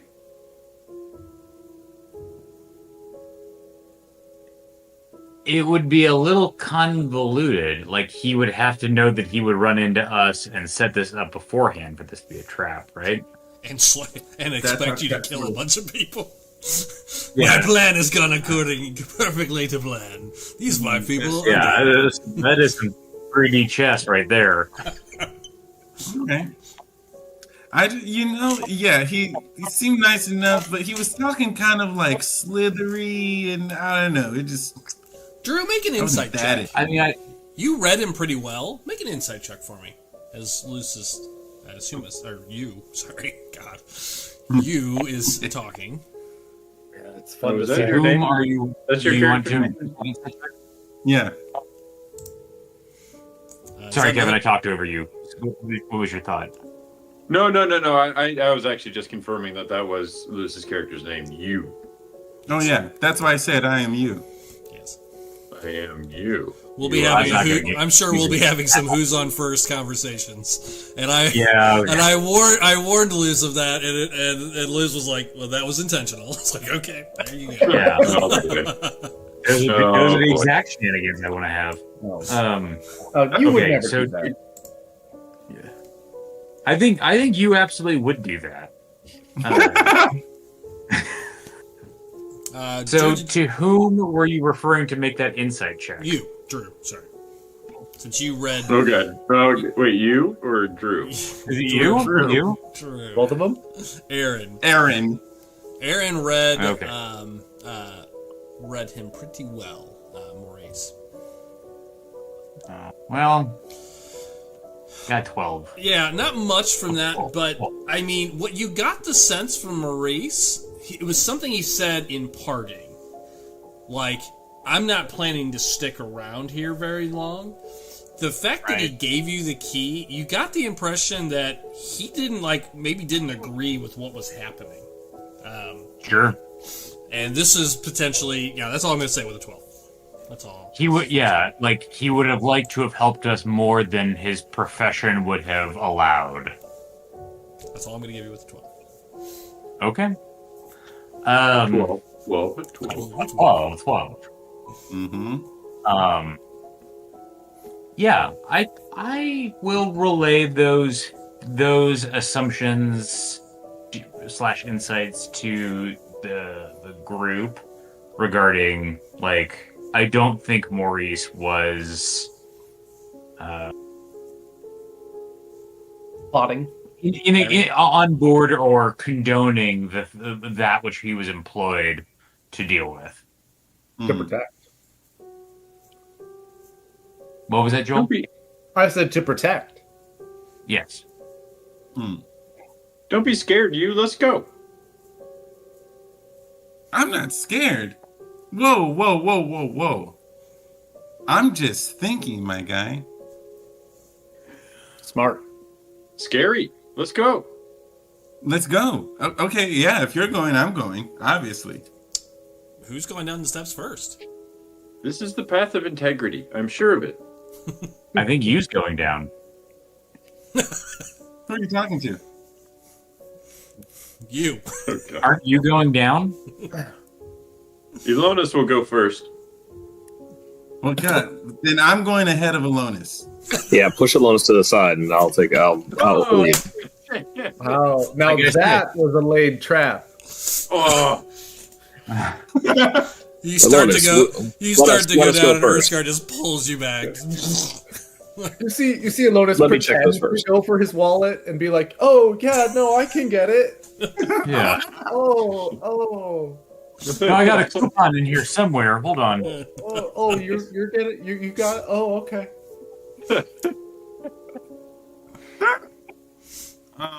So Urskar, are you going first then? Yes. Okay, so Urskar pulls Alonis back, and you start heading down the steps. Are you going after? Yeah, right after Urskar. Okay, so Urskar, then you, and you could go two abreast, if you wanted. It's wide enough. I'll go abreast with Urskar. Okay. Look over at him. Give him a nod of solidarity. Okay. Look very puzzled, because I'm used to looking. Are you like eye level, or are you like? Oh yeah, low? I flew up to meet your eyes to give you this nod. Oh, okay. Just listen. Yeah. Look peculiar and be like, this is gonna have to take some getting used to. And I just wanted to time In my out here head, for in a my head. second. I think it would actually look very peculiar that this small, like, Feywild fairy creature is parading around like they are the new hired muscle. yes, that's the vibe you get too. Yeah. Like they take this very seriously. And for more color, as your wings flutter, little fairy dust does kind of sparkle behind you. Yes. Cough. as it should. Thank you. Cough a little bit. Yeah, I'm just like, geez, Sorry, Emma. what the? I'm allergic to fairy dust. Sorry. Yeah. All right, It's you potassium five in it. begin making your way down the steps. It does not take long. It doesn't go down very deep, maybe 15, 20 feet. For the stairs open up into a section. And as you are making your way down, that pressure, Joel, intensifies dramatically. As you take the first maybe 10 steps, like the first 10 feet, if you feel it start kind of pushing in, you start hearing voices again. Like the sound of lots of voices speaking all at once in the back of your mind. As you start making your way down these steps. I didn't care for that the first time. No, you didn't. And the steps come out to a stone, what looks like giant open chamber as it drops down into this large open chamber. And directly ahead of you, number one, there is lights down here, like a glow. Very similar to the lights in the streets. You see, as you come down, embedded in the ceiling, in the stone, you see these kind of purplish lights that kind of create this kind of hue throughout this lower chamber as you approach. You can also hear the hum of magic or energy in the distance. It's this low drum of sound. But as you come down, you can see there's a chamber to your left, and this is every bit of 20 feet tall here as you come down. So basically, as you drop down, the ceiling is the entire way down is open. You drop to a 20 foot, 25 foot ceiling ahead of you, and you see this long path that crosses over what looks like you can see kind of a murky sewer water. And you can see like a bridge of stone that goes across. And Joel and Drew, this very much, I may have written this while I was watching a bunch of Stranger Things. You see, like, patchy, like, intestinal sort of, like, sinew all over the path across. And giant tentacles drooped over the sides of it. Just in all directions, just laying there silently and still. And this is what you see. I'm going to bring open the map. Go ahead, Drew. Show it.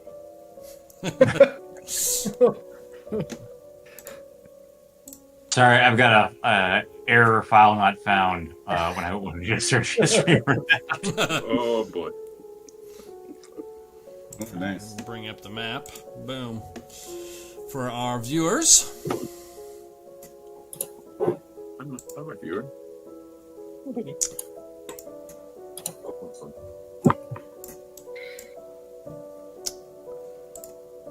Alright, that is what you see.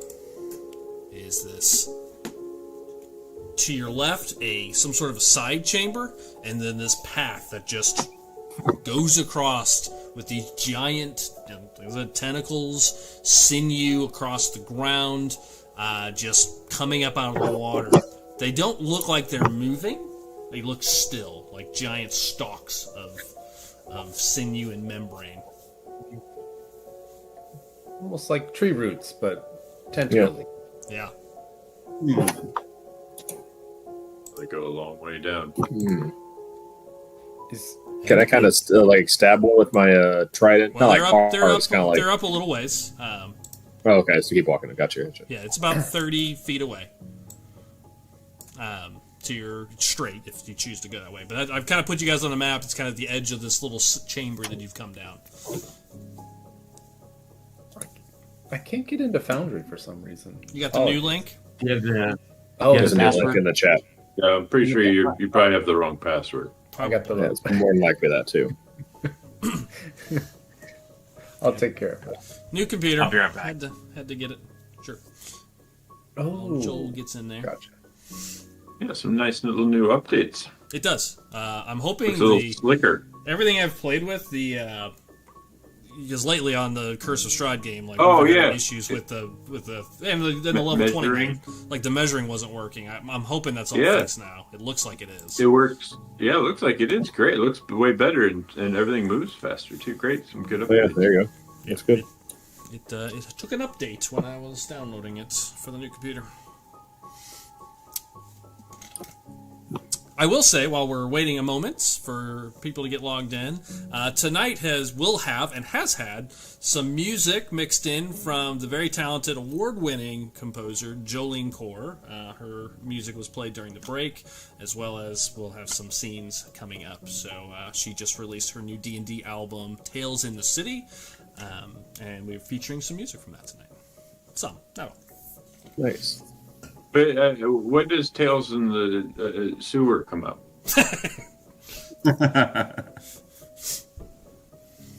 Now I'm thinking I need to rename this one to Tales in the Sewer. Thank you. All right. Joel, were you able to get in? Cool. Yes. Yep, I'm in. All right. So that's what you see. Ahead of you, this path filled with tentacles and whatnot. And to your left, a little side passage. Jay, did you want to walk up and go stab one of the tentacles? Cautiously walk ahead. That's like full on, like jumping up and down stabbing it Link style, but just kind of go up and just kind of like you're almost like like a rake, like trying to like clear the pathway, for everybody. Okay. Time out. Is there ambient light in this place? Yes. So, sorry if you didn't hear that. I knew you were walking away. Yes, you see the lights similar to the lights up in the city.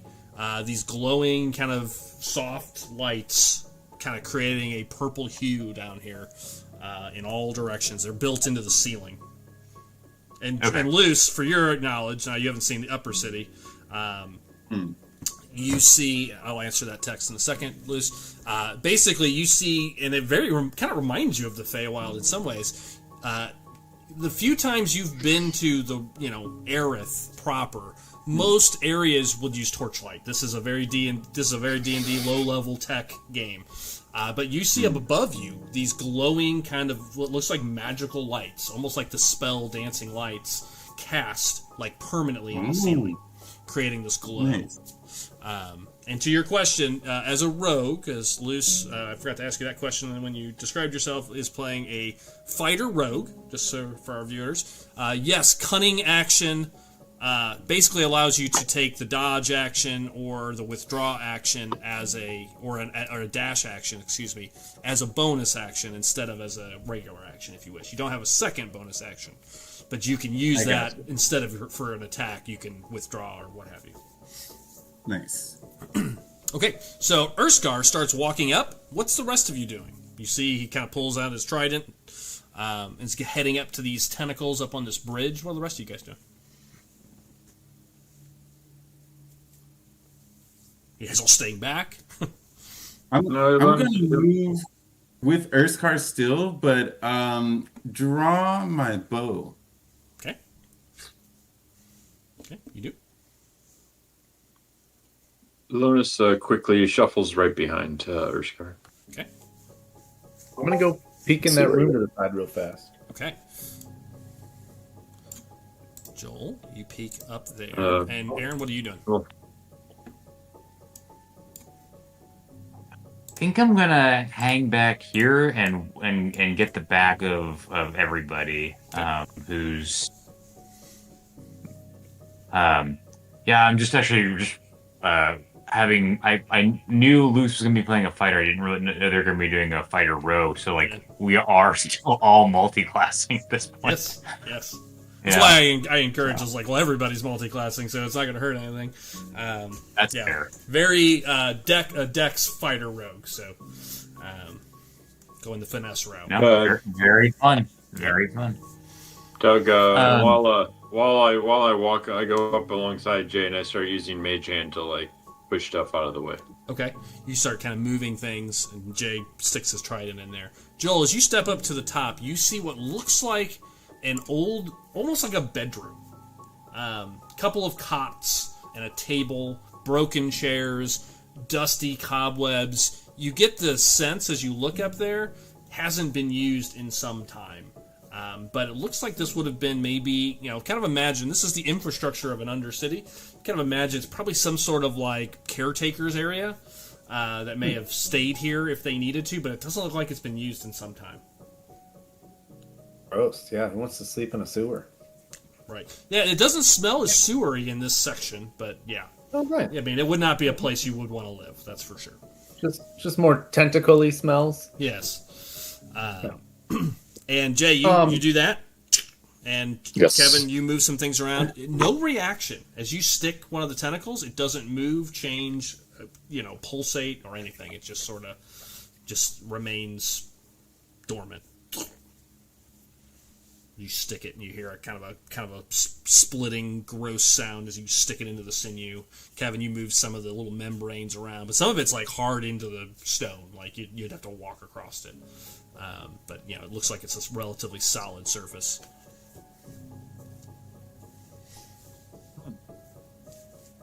Solid.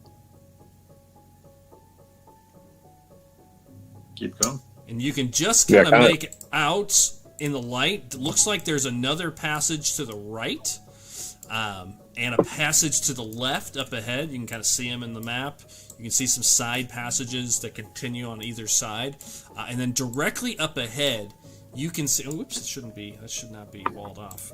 You can see. I used the wrong wall on my map. Sorry. The site would be. Oh, wall restrictions, none. You can see an old gate, and it's open. That should have opened it. Up to the north, to the east. It looks like an old metal gate that's been propped open. Giant, all the way to the ceiling. So that's what you see. What would you guys like to do? Okay.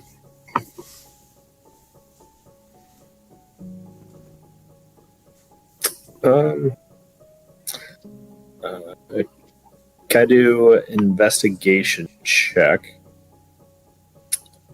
for all the tentacles and stuff like that? Oh, geez. That was weird. Yeah, it was weird. Somebody cool. controlled the camera view. That's a new feature. Yep. On my screen. I think it was you.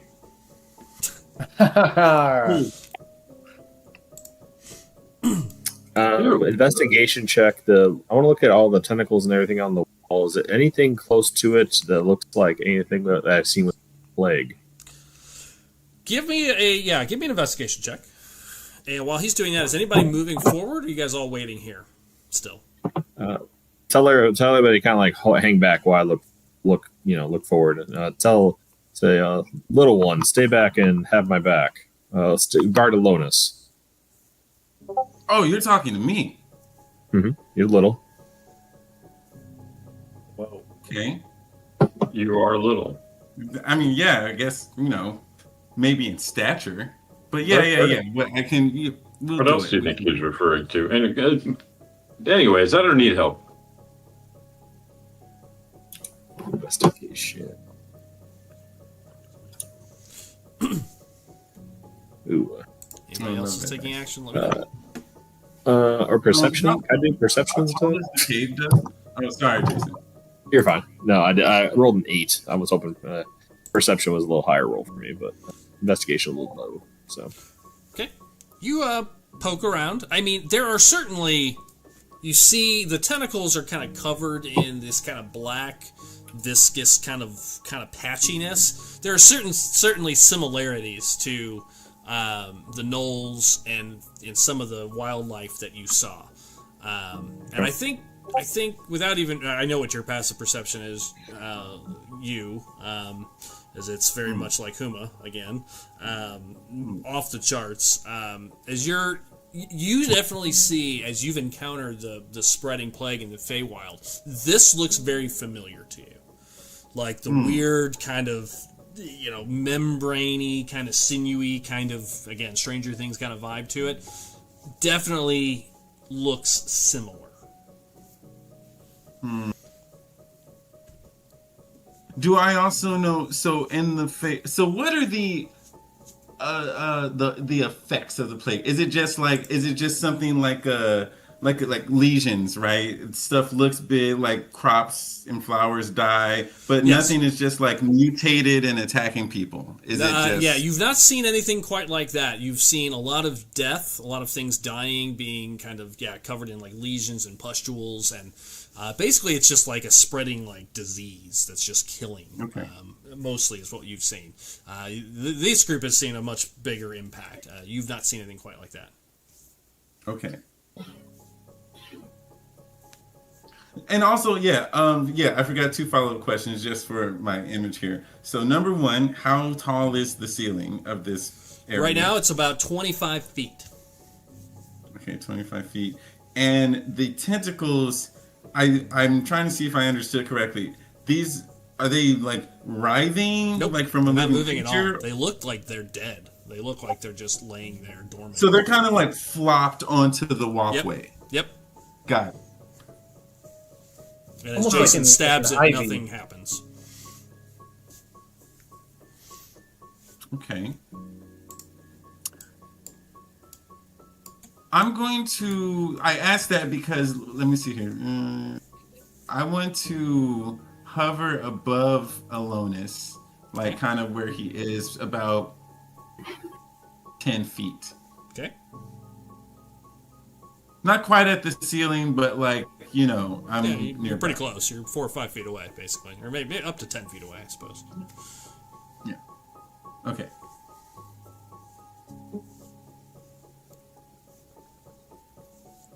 Anybody taking any movement or actions? Or you just you guys are just, 5 of you are just looking down this path right now.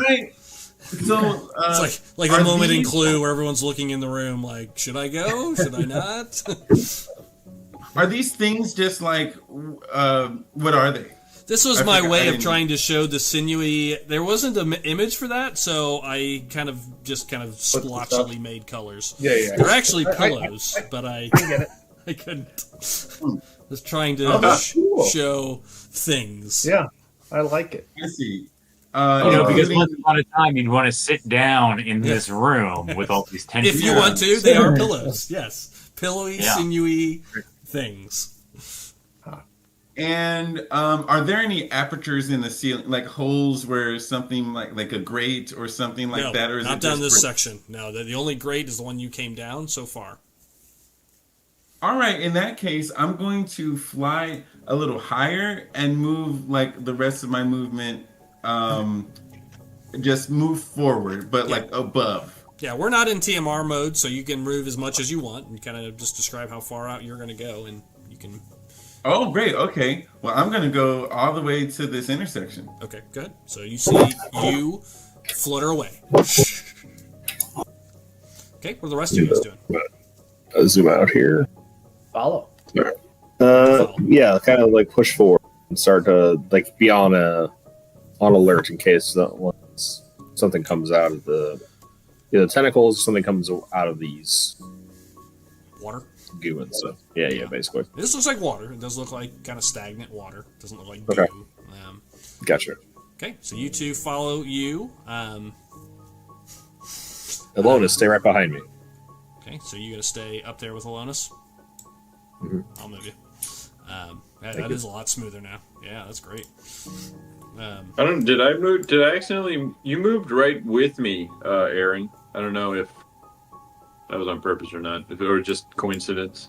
I think it was coincidence. Yeah. I moved too far. I need to move back. So. Got it. Yeah. Okay. It just was. You were literally moving yours at the exact same time as mine. I was like, did I just do that? How did I do that? Joel, what about you? Are you crossing or are you staying back? Oh, no, I'll follow up behind. Although I might be a little bit behind them since I went to check out the room. Okay, yeah. Well, I think they all kind of were investigating by the time you got back before they moved. Got it.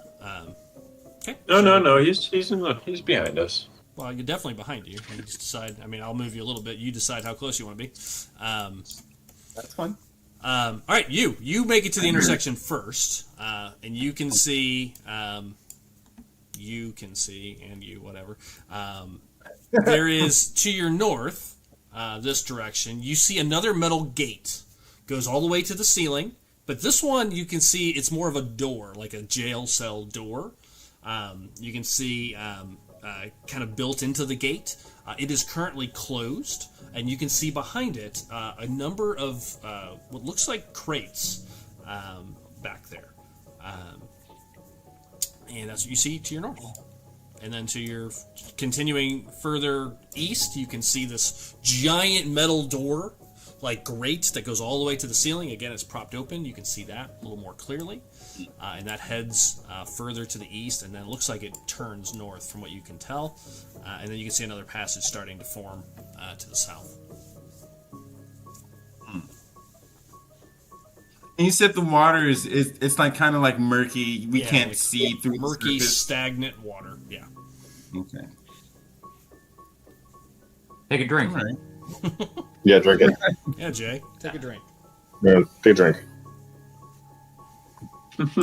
My character's gonna mess up that way. Okay, we'll just go around the table. So, Start with you since you're in the front. What are you doing? I'm gonna flutter down a little bit just to look over at everybody, and I'm gonna make some tactical symbols. But I don't really know how to do that, so I'm just like pretending I'm trying to open a locked door, and flailing in midair to symbolize that there's a door over there. Okay. Is something attacking you? Is something invisible attacking you? I can help you. Run up. Start swinging around the ferry. Okay. Look back at Aaron. What's with this guy? He's weird, huh? Hello, pot. This is the kettle. You're black. Hey, are you okay? You see the door, and the small room to the north is currently closed. Okay. That's what you see. Land in front of Erskar, and look up at him. That's the universal. There's a locked door symbol. I have much to learn from you. So, let's trudge forward. Which forward? Well, forward to the door then. I guess we're facing. Oh, I guess yeah, you point towards it. okay. Which way? The door, the grate to the north, or continuing further to the east? I would say to the east, since that's you said the door is right there. So I'm assuming we talked about that. We want that. There appears to be what looks like a prison cell, basically. To your north. Question, Doug. Yeah. I can see pretty decent down here. Yes or no? Yeah, you have perfect view. Everything you can see, you should be able to see. Okay, I just want to make sure, just for color reasons, just to make sure. Lonus, come close by me. We're gonna check out this. Looks like a prison cell up here to the north.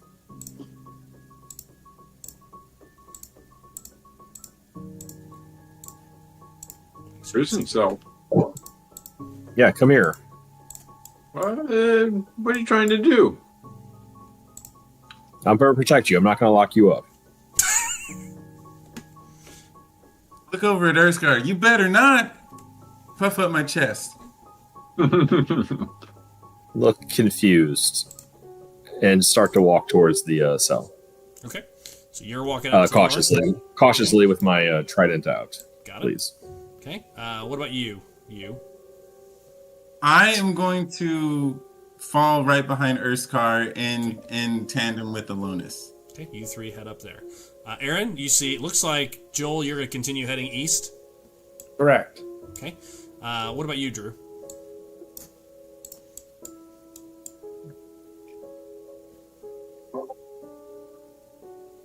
Willie, well, you're not doing any of that invisible shit, are you? Not at the moment. I am moving in a somewhat stealthy-ish manner, attempting to just keep my eye out for anything moving.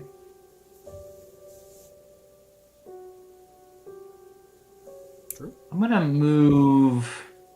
Not there. I'm out of here. Wrong way. Later, suckers. Move there, and kind of take up. Just kind of give cover, continue to keep eyes on Willy Watt and this congregation up here.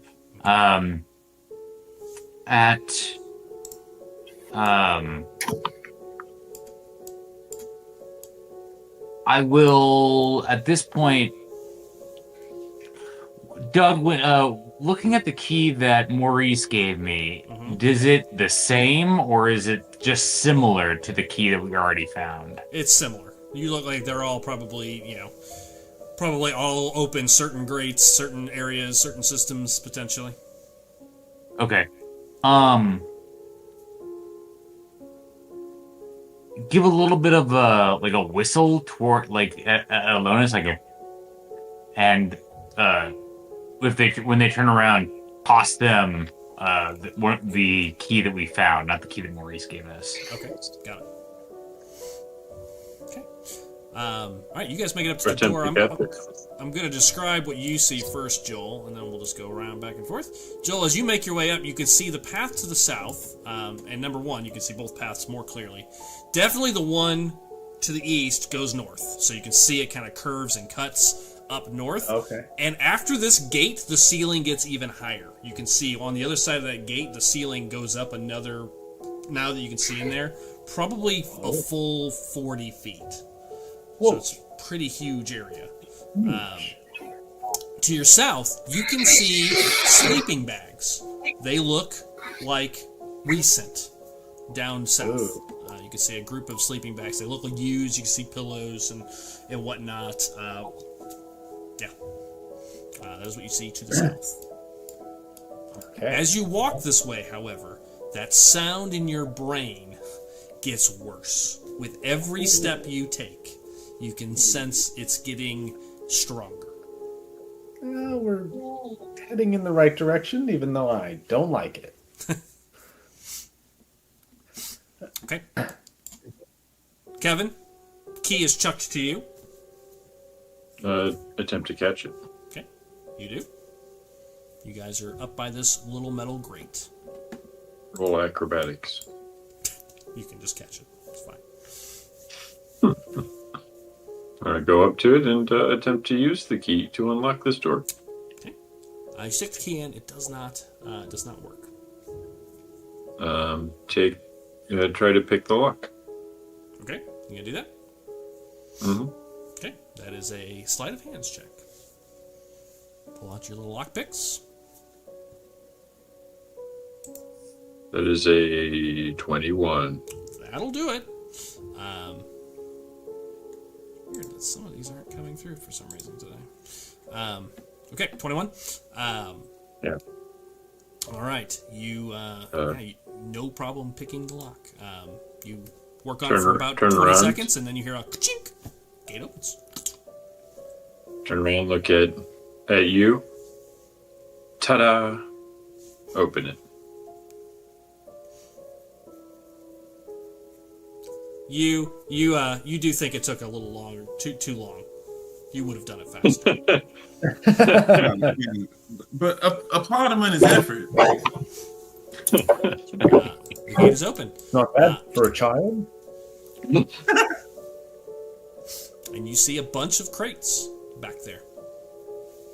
No cobwebs, or it looks like this has been used, like this is an area that's been accessed. You can tell it's got kind of a cleaner vibe to it.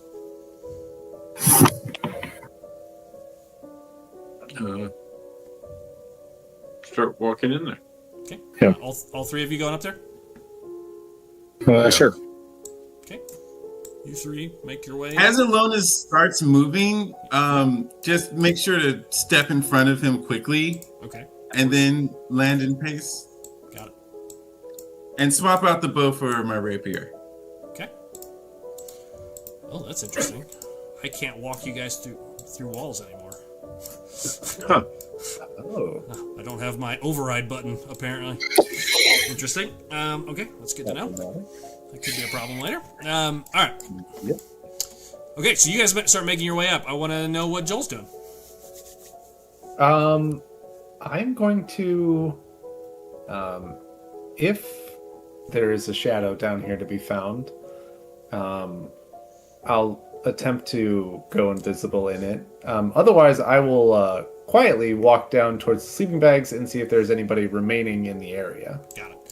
Yeah, these are not bright lights, so there are definitely shadows to be found down here. So you make yourself invisible and quietly, stealthily make your way down to the south. Yeah. I'll tell you what you see in a minute. Drew, what are you doing? You see him kind of vanish and start making their way south?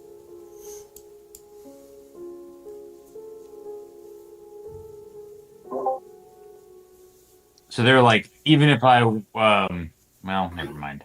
I guess you can't answer that.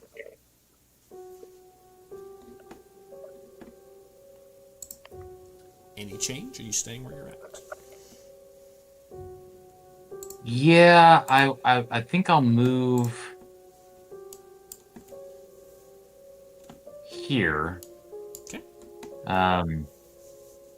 Just kind of taking a precautionary step like toward the direction that Willy Wald was supposed to be, while I'm kind of trying to keep an eye out for them. Yep. But still wanting to kind of keep the other group in view. Okay. You three, what are you doing up there? Inspecting the area. Look for, since hasn't been that long since we were at the Twisted Pike, I found a bunch of hidden compartments. Look for any hidden compartments. Okay, that'll be an investigation check. So you start looking the walls for any hidden compartments. What about the other two of you? Anything? Bunch of boxes. Yeah, start investigating and opening the boxes. Okay. They're smaller than they look on here. I just kind of grabbed an image. They're small crates that easily could be carried by like a person with like two hands. You could probably even stack 2 or 3 of them if you wanted, or they'd fit on the back of a small wagon without any trouble.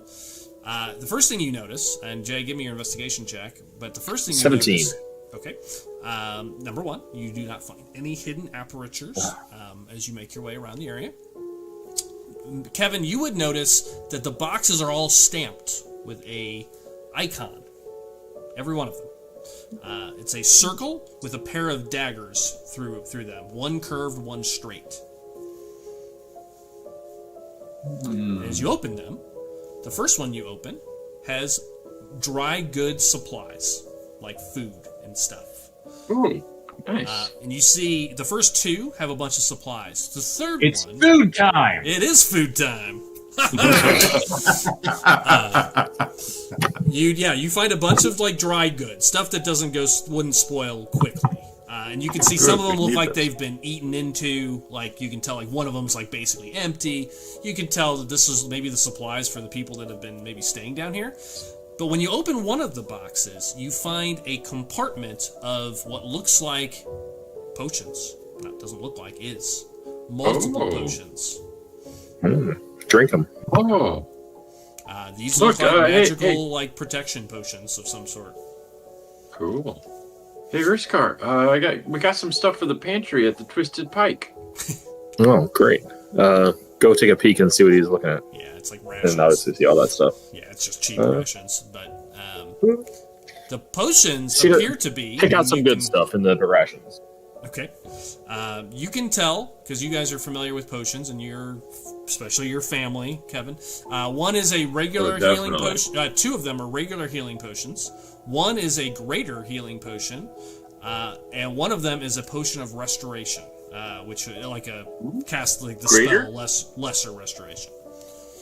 Okay, one sec. I'm gonna add these in my inventory. We can divvy these up later. But yep, 2 regulars, 1 greater, 1 lesser restoration. Got it. Looks the way, and you see like a bunch of first aid supplies in that box too. It looks like this was like a in case of emergency box. Another box full of arrows and like small crossbow bolts as well as regular arrows. And otherwise, yeah, it's just kind of general supplies. Some lanterns, some rope. Like it's like an adventure kit of boxes. Great. While we're going through all these boxes, hey you, do you have any siblings? I consider maybe my a sister. my folk. Oh, you have like a sister, maybe a little taller. I was not so blessed, alas. Are you? What do you ask? Oh no reason.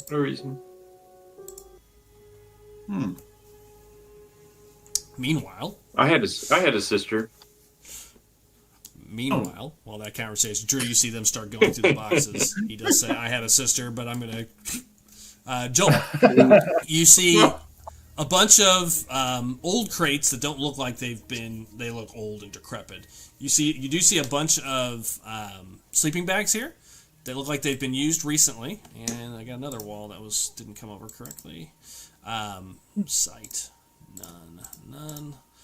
And you can see a metal grate that is currently open. That leads into another small section. And it looks like you can see, well, you still can't see it for some reason. Here, I'll just open it. That'll make it easier. There is what looks like some sort of a metal device back there that you can see as well. There we go. Maybe an old desk. There's an old desk, maybe a worker's desk. Doesn't look like it's been used recently at all. Do a quick walk around. Any notes or documentation, or did people leave anything here? No, it doesn't look like it. Looks like this has just been used for sleeping. Gotcha. Definitely has been used recently. I'm gonna go check out the device then. Okay. You make your way over while they're searching boxes, and you come to what looks like, on the far side of this room, what looks like a cranking system. And based on where it's located, is probably attached to the giant gates that are propped open currently out in the main chamber. Looks like you could crank it closed or open. Looks like this is the mechanism that controls that gate. That controls it. Whoa. Cool. Yeah, you could. Well, I am alone now, so... Just to cranking. Jesus. Make sure you spit on your hand to get a good grip. Oh. But the gate is already open. It is already open at current, yes. Okay. All right. Gotcha. Is this like a... No, okay. All right, I'm going to... It looks like a manual gate, though. It's not like a mechanical thing or anything like that, because they don't have that kind of technology. It's literally... Someone would sit there and turn this thing. It's a bunch of gears. Turn it until it goes all the way down. Because that grate was huge. I mean, when you were walking towards it, it looks like thick, like probably 3-inch steel, like bars. Whoa. Like this thing is big. Whoa. What in the world did they need to bar? And it doesn't look like new. This is old. This is like a guard station that was manned because they knew something was down here.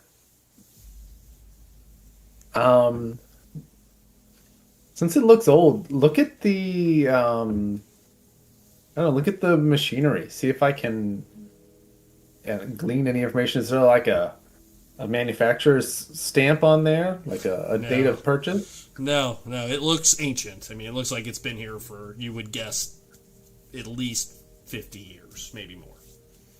Okay, dig. Ancient. Old. Oh, okay. Worn, rusted. I'm gonna head back to the main hallway then. Okay.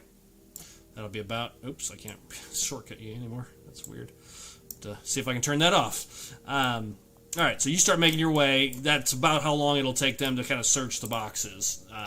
And Drew, while they're searching and he's searching, are you just kind of continuing to kind of keep an eye on both sides? No, as it looks like they're just kind of mundanely going through boxes up there. Mm-hmm. If I can, I'll move. I'll just move my TMR to there. Okay. And then we'll stop. Got it. Well, you guys have searched. That's what you find. Kevin, you grabbed the potions and whatnot. And if you guys want some basic supplies, you can grab them, of course. Pretty much anything in the Adventurer's Guide is there. Basic equipment. Yeah. I'll take some of those rations, just to have something just for us to cook in case we're down here a little. Got it. Yeah, you get the impression, based on this search, without needing to really make any investigation, they were here for the long haul. So he kind of slipped that he's, protecting for a couple weeks. There's enough supplies down here, you would estimate, for a month or two, easily. Okay. Not to mention what kind of soups you could use with those tentacles. Right. Yep. All right, let's head back. All right, let's go find the rest. Let's find the other two knuckleheads. Agreed. Let's go. I'm just going to move you guys. Keep it easy. On the way, take out one of the twisted petal, twilight petal potions and show it to you. Look what I created. Shows you a glowing blue and green potion.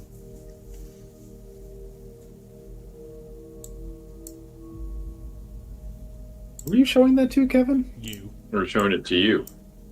Oh, okay. Not you, but you. Oh, I know. You. Yes. Oh! You guys come down, and Joel, you're coming back up, and Drew, you see everybody sort of, as you continue to kind of slowly make your way, kind of taking in this weird, sinewy stuff and watching them come down. Yeah, everybody kind of gets back together.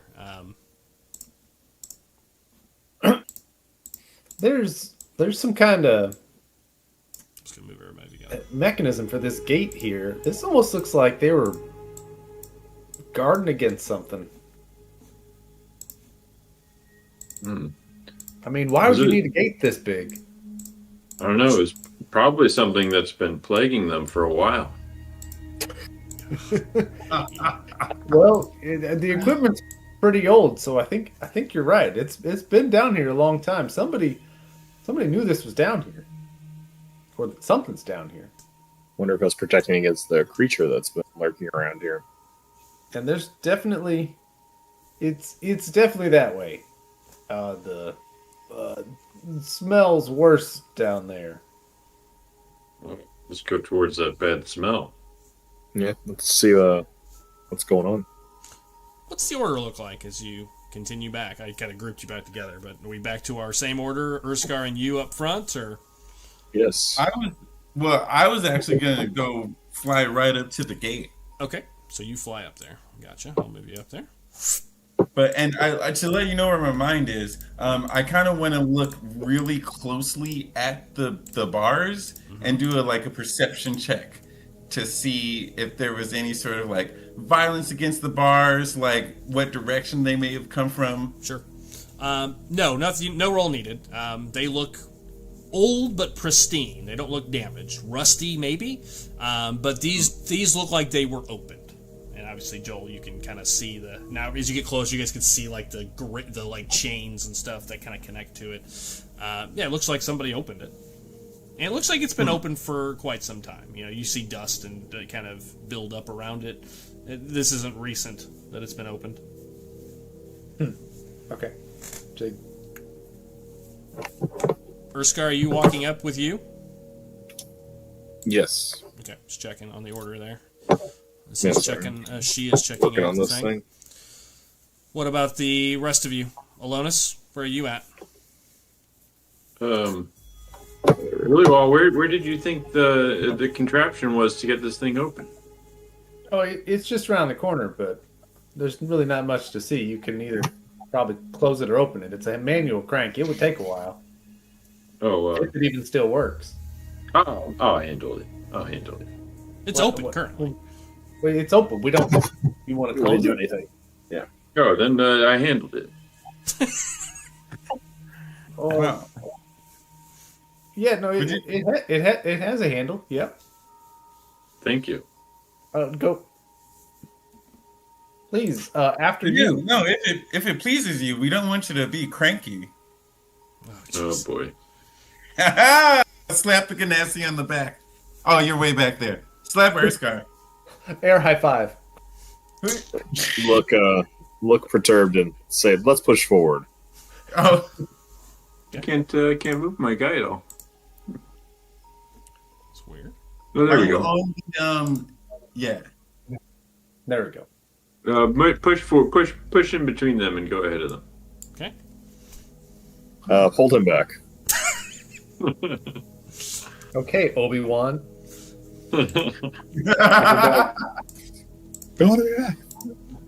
Aaron and Joel, are you staying back? Only just a little bit to provide cover. Maybe 15 feet. 15 feet, got it. This will be clear. Okay, got it. Just taking up a rear position. Drew, what about you? Hello. How close are you staying? Matt would have said it. Cranking them out tonight. Oh, wow. Yeah. Wow. Yeah, so nothing down that all it just looks like you are just sleeping bags. There's nothing else down there, basically. Yeah, in this bottom. what Joel said, and the system to open or close this gate. I see. I already took care of, so. But he didn't actually go into that room, did he? Yeah, he did. He did. Yeah, you lost him for a second, but yeah, he said he went down there. All alone. Okay, I'll just sorry, I'm having a bit of cursor trouble here.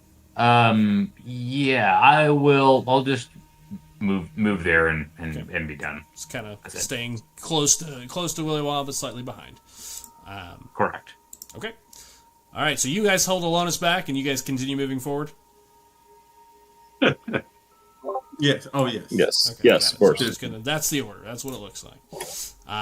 Okay. Well, if you guys continue forward, I'm just going to drag you up as a group, kind of keeping the same distance as you guys move forward, and describe what you see as you come around the far side.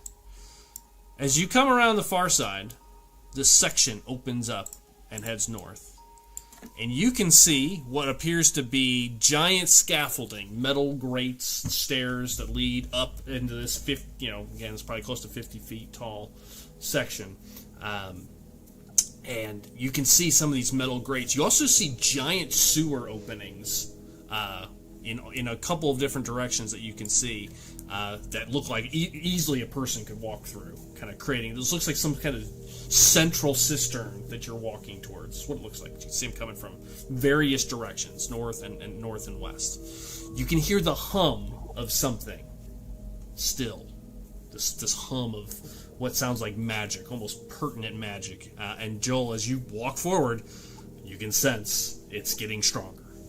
Almost to the point where you can hear words now. Before it's like distant voices. Now it is almost taking like shape. Almost tangible.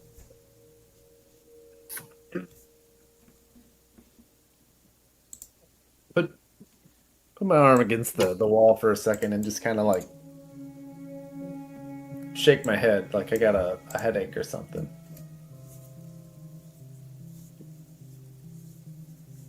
You guys move into that area.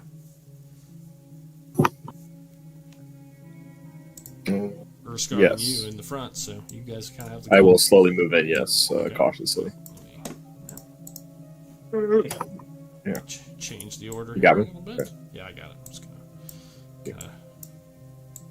Kevin, are you continuing to follow? Yeah. For now. Okay. You continue forward, and the room takes more shape.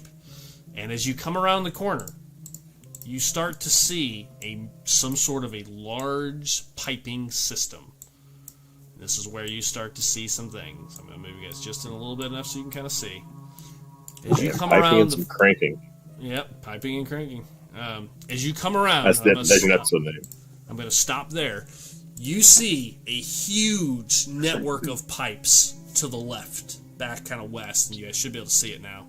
Most of you, should be able to start seeing it.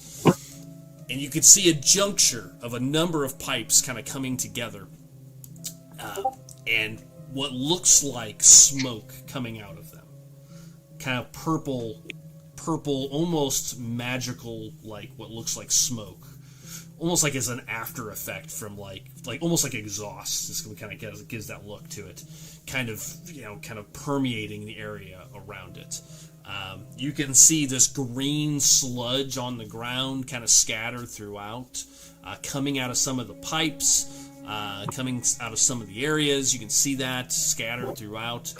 You can also see what looks like a large pipe in the middle. I'm going to highlight it for a moment, and you can see what looks like water dripping out of it. Looks like clean water, too. You can see kind of look like clean water coming out of that pipe. You can see multiple sewer grates. This is a central cistern. And to your left, this giant piping system is humming. You can see sort of like shaking. You can hear the hum. And this purplish kind of exhaust smoke coming out of various pipes, kind of fuming the area around this central system. That's what you see. I'm not going to move you any further. That's what you see as you kind of come into view.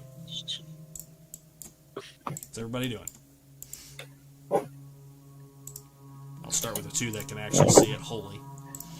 Is the ceiling, is it open up like higher too? It's about 50 feet here. Ever since you went through the big gate, it's now 50-foot ceiling. Okay. So it like opens up. Yep. And these pipes go all the way to the ceiling. You can see it looks like they come up from underneath and form into this junction point that is just humming with energy. Just look at this and just kind of take it in, because it's nothing I've ever seen before. No, but that purple smoke, you get this, I think as you see it, you start to get this sort of like sickly feeling as you look at it, like kind of just in your soul a little bit. Like you get this sort of like bad feeling kind of vibe. And Joel, as they're moving up and you're taking steps, maybe gingerly, it's getting hard to walk. Like your brain is like, just like, this pressure is just getting worse and worse with every step. Something is wrong. Lonus, where are you going? Do you run by them? What does that look like? What does that movement look like? Please color that out. Oh, this is just because there's like a straight like path this way. Yeah. I just like pick up my while they're kind of standing there in amazement, just staring, I just like slip by them. I slip by them. Yeah, exactly. Like stealthily, just to move around them and go see what's going on up there a little closer. Okay. What are you two doing as he slips by you? Lonus, come back here. Something is not right with this contraption. Yeah, I know. It's nasty, Alonis. You don't do it. It looks magical. And also charge after him. Okay, go ahead. Make your movement. If you're making any. Drew, you hear this conversation. You can't see the machine yet. I think, Joel, you can see some of it from when they stop and start talking. You feel this pressure building up around you, Joel, as you make closer steps to it. Drew, what are you doing? They run in. You see them kind of run. And Alonis, you see them kind of slip by them and then dart away. Yeah, I think at the hurriedness of everybody, I think I would run in to about there, but still kind of keeping a distance to see what the hell they're running toward. Okay, got it. And what would you? And I would like to make an Arcana check. Okay, go ahead. And then Joel, what are you doing? I am going to just kind of gingerly walking forward, sort of sticking close to the wall, trying to look and see what's going on in there. Okay. Yeah, you kind of gingerly kind of walking up. Yeah, I kind of feel like this headache kind of pulsing. And yeah, as soon as you see it and you see this this purple energy that's kind of fuming around it, you can tell that's the source. Like, you can sense like it gains like just this immediate just comprehension of like you can feel it's coming from there. You kind of squint your eyes at it, and there is this kind of sludge kind of all over these pipes and on the ground. You can see in your mind, only Joel sees this, all of the sludge is pulsing. In your mind, you can see it's just pulsing with this purple energy, just kind of all of it. That's disgusting. Yeah. Drew, you make an Arcana check. What'd you get? I got an 18. 18. That one came over. As you stare at this thing, as you see it, I mean, you're not entirely sure what this is. This is hitting a new spot for you. As you look at it, you can tell it's magical in nature, for certain. You're not really sure what it is, so even with an 18. You're fairly certain... I'm trying to think here. I'll let my cat out real fast while I'm thinking here how to respond. 2 seconds. Phrasing.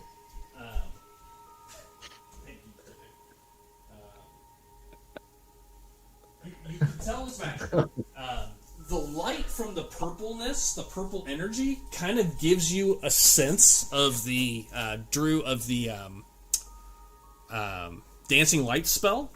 Like you've seen that spell. It has kind of a similar vibe to it in the colors and the sheen. That it's kind of sparkling and kind of pulsating. It reminds you of that spell in some way. And as you stare at it, it reminds you of the lights up above, and kind of some of the transmission of it kind of gives you similar vibes of the street lights. I would say is what you. But can I recognize if it's the infernal metal that this machine is? Great question. No, you don't see anything that resembles that infernal metal here. Okay. At least from your vantage point. At least from looking at these piping system. Give me actually a perception check. Oh.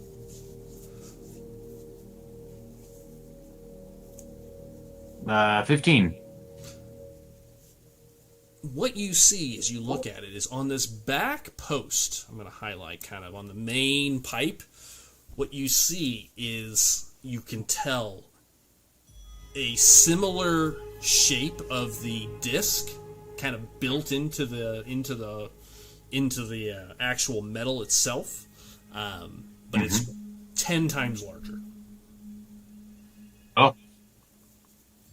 Does it look like it was put there, or like that it was this pipe was built with it there? It looks like it doesn't match the rest. Got it. Okay. And with that note, Joel, you see them chuck in. You see that pulsing energy. What are you doing with that as you see that and sense that? Anything? I'm just gonna put my hand out. That's it. Be careful. Okay. As I, point at the device. Got it. Or, the machine in the middle. Don't touch that goo. You say that. As soon as you say that, you guys hear a roar. It gurgles. You see you guys all see this time. Some of the green sludge starts to kind of pulsate, kind of bubbles up in a couple of different spots. And then Urskar, you, and Kevin, you see two creatures come charging out of the main kind of pipe.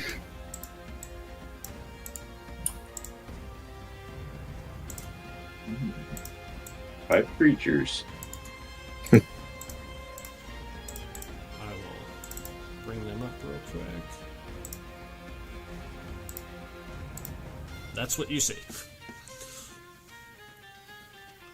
Should show up on Foundry. Okay, cool. You see two of these things come charging out of the pipe. And as they charge out, you would all see this, it's very clear. Joel, maybe it's a little more specific for you. It's almost, you see the creatures forming as they're charging. They're taking the goo, and it's becoming them. You can see them, it's like they moved halfway, and as they came out, they were kind of growing into these creatures. They're a little bit bigger than, German Shepherds, kind of size-wise, as the two of them come running out. See if they want a belly rub. Big dog. To your right, two more charge out of another pipe. Another one comes out of a pipe. And another one. At that moment, we're going to roll initiative as you see these six creatures come out from all directions. Joel, you feel this snap in your brain as what you can tell is a command was just given. And you can sense it. Destroy was basically the bulk of what you understood from it. And then you see all these creatures in unison, as if controlled, all start charging out. With that, we're going to roll initiative. I'm not going to get too far into this to the time, but we will get it started. Initiative. For the first time in a long time, initiative time. All right, let's see. Here we are. D&D shows everybody's dice now. Yeah, I got somebody else's dice on my screen. They're all different. Yep.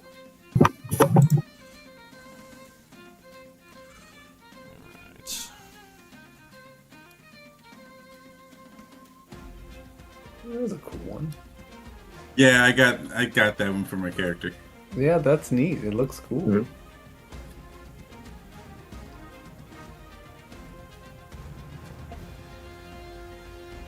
Ooh, that's a healthy initiative. Yeah. Nice turny 3. Okay,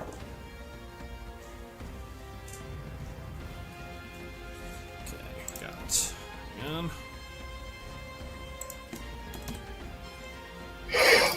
Kevin, where's your roll at? Oh, it's right there. Oh. Oh, wait, it only rolled it to myself? Hold on. Yeah, I have it on. I have it to DM for some reason. Oh, because we were playing around with that the other day. Yeah, we were. I got a 17. Got it. Sorry about that. No, that doesn't seem right. You are the first to react as you see these creatures start coming out and forming out of this goo.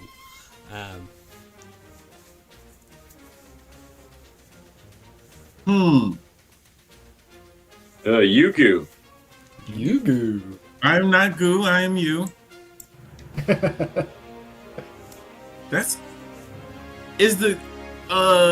We didn't get that close to it. Does the goo look like poisonous or acidic to us? It does not. Although you heard Willy Wah say, "Don't touch the goo." But it looks like sludgy sewer water. Joel, imagine every time I say that, you see like electric charges going through it, like purple like veins, kind of like pulsing through it. That's awesome. I'm gonna need some range on this one. Get that bow back. Grab your bow back out. Yeah. Okay.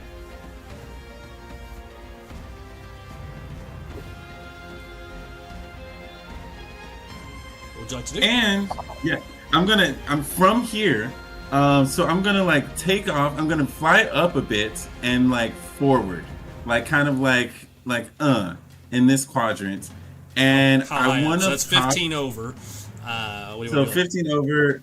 My TMR is 30. 15 up. Let me see here. Yeah, let's go 15 up. Okay. And let's pop a shot. Okay. First one. At this freak. You send a shot to it. Go ahead. Okay. Man, I haven't used one of these in a while. It's been a minute. Oh, that's not a way to start. Natural one. Yeah. The arrow goes wide. It actually looks relatively true, but as it hits it, it goes right through it. Just kind of, it just kind of comes out the other side. Huh. Immediately look at Urskar. He's gonna talk smack in a shot. Immediately look at Urskar. This guy's protecting me. Wow. Remind me to teach you what a girl looks like later. Girl. You. What that means? That is your action and your movement. Anything else? That's all for now. Okay, Alonis will be next, but the puppies go first. Ooh. They're all pretty good too, damn. They did.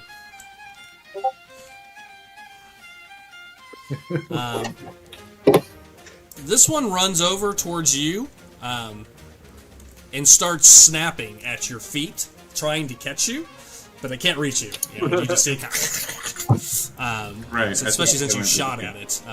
It takes a couple of bites towards you, but it cannot connect. Ankle biter. It is trying to ankle bite you. The other one charges you, Urskar. Gotcha. And so does this one. The other ones have to go there.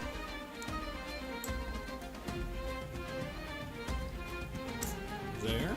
Let's do all their movement first. This one kind of comes here. We'll take the dash action. Runs down these steps.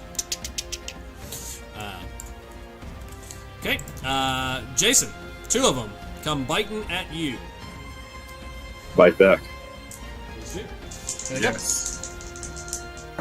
Rawr, That bitch is of a a bear. 17 and a 14. What's your AC? Definitely beat the 14. 15. Okay, so 17's a hit. So one of them comes at you, bat it away with your trident. The other one, as your kind of arm is exposed, kind of gets a bite to your side as it connects. I need you to make a Constitution save, please.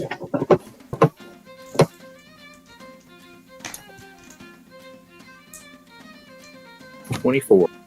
24. Okay. Nothing happens. Damage-wise, though, from the bite, is 8 points of piercing and 2 points of acid damage. 10 total. It bites into you. You feel this corrosive, searing pain kind of radiate from your side.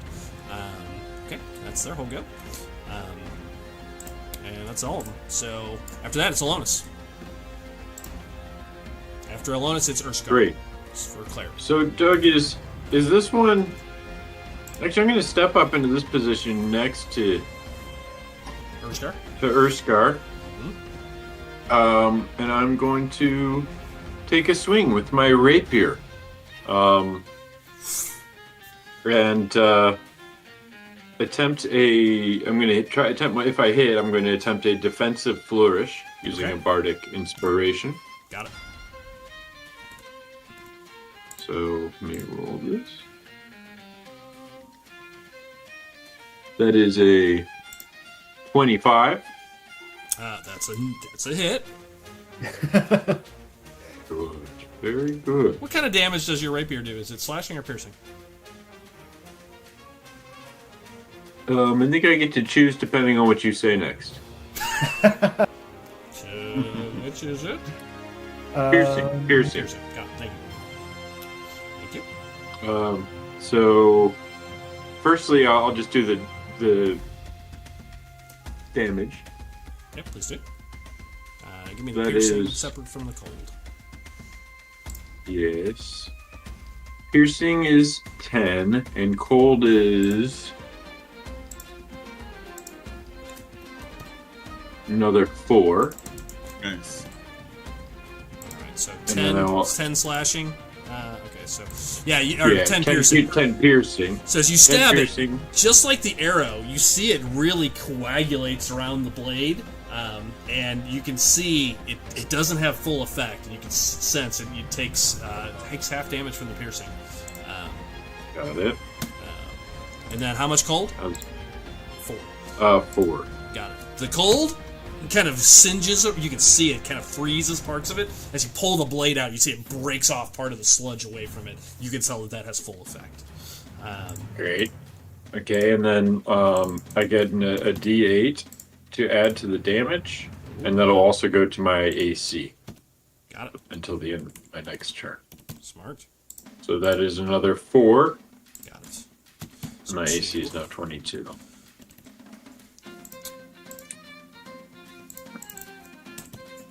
Great. So I did. Updating some stats. Perfect. 4 more. Alright, so 2 more. Oh yeah, and then look up at you.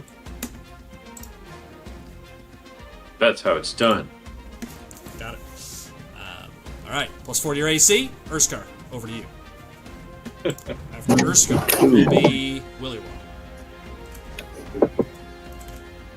Is it closer? Alright, looks like I got 2 right. Bonus action rage. Okay. I will one sec. I'm sorry. I have one last thing I want to do. do it. But I'm sorry. I meant to. I needed to read this before I could decide to do it or not.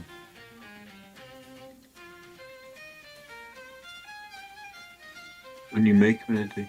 Okay, so now using my mobile feet, I can move away now, right? Yeah. Okay, and then after I say that to you, and then I bust a UE. Go over here. Oh man, we got the jokes tonight. Back away. Got it.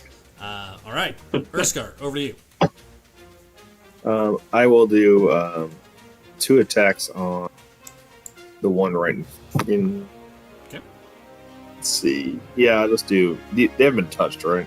No, the one in front of you hasn't been touched. The one to your left is definitely got chunks of it are frozen. And yeah, I'll just take the 2 shots at the one in front of me. Okay, and this is also piercing, is it not? It is. Okay, got it. I'll do it recklessly. Okay. Yeah, you will. Love it.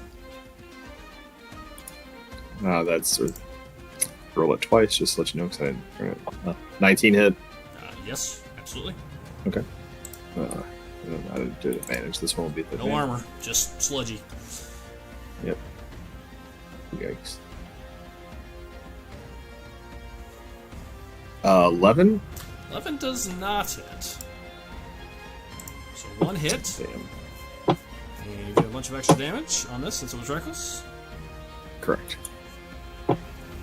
So to start, it is 9. 9, got it. Plus. The frenzied, it's frenzy damage. Yep. Frenzy damage. Another 5. So 14 altogether. Yes. Alright, so 7 as it slams into it. Pull it out. Yeah, you can tell the trident has having not as much effect as you would like as you pull it out, but yeah, it definitely is heavily damaged from it. Pulls it, kind of limps for a second, kind of howls, lets out this screech. As it screeches, Joel, just like before, yeah, you feel that in the back of your mind as it takes damage. Speaking of Joel, I think it's over to you. Unpleasant. Make some movement. While Joel's moving, this battle music also on Jolene's new CD. Love it. I really like this track. It's a good one. It's giving me Final Fantasy IX vibes. Yeah. Well, the whole CD has a very Final Fantasy-ish and Secret of Mana vibe to it. A lot of whimsical music yes. as well. Yes. That's a good 5. Let's see.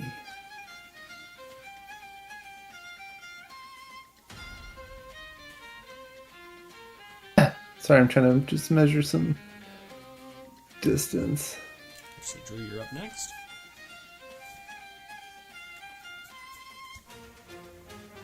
I could make it.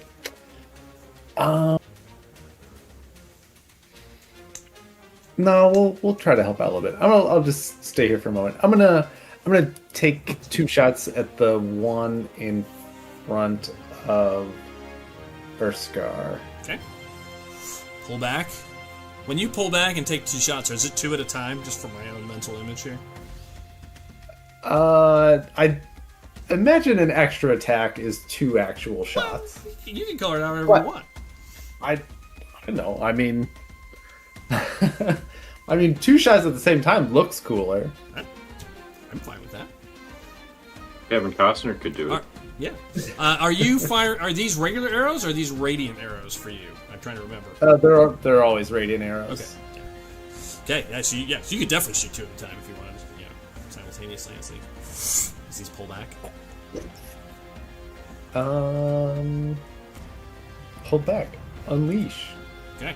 With a 24 to hit on the first one. That'll do it. Yep.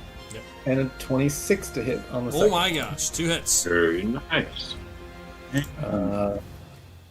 For Showing up. This is embarrassing. 13 and 15, so 28 points of radiant damage. Yeah, the first one, you see it blasts, it singes and melts a giant chunk of it. And it's still standing there for a moment, kind of like one of the legs comes off and it kind of starts to melt. The second one just blows its head off. And you just see it and just completely explodes.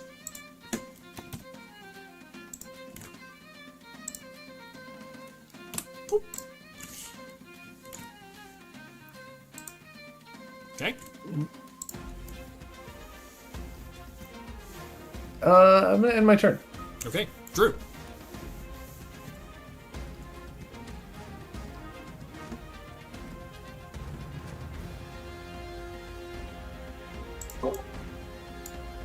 Okay, so has this one been hit?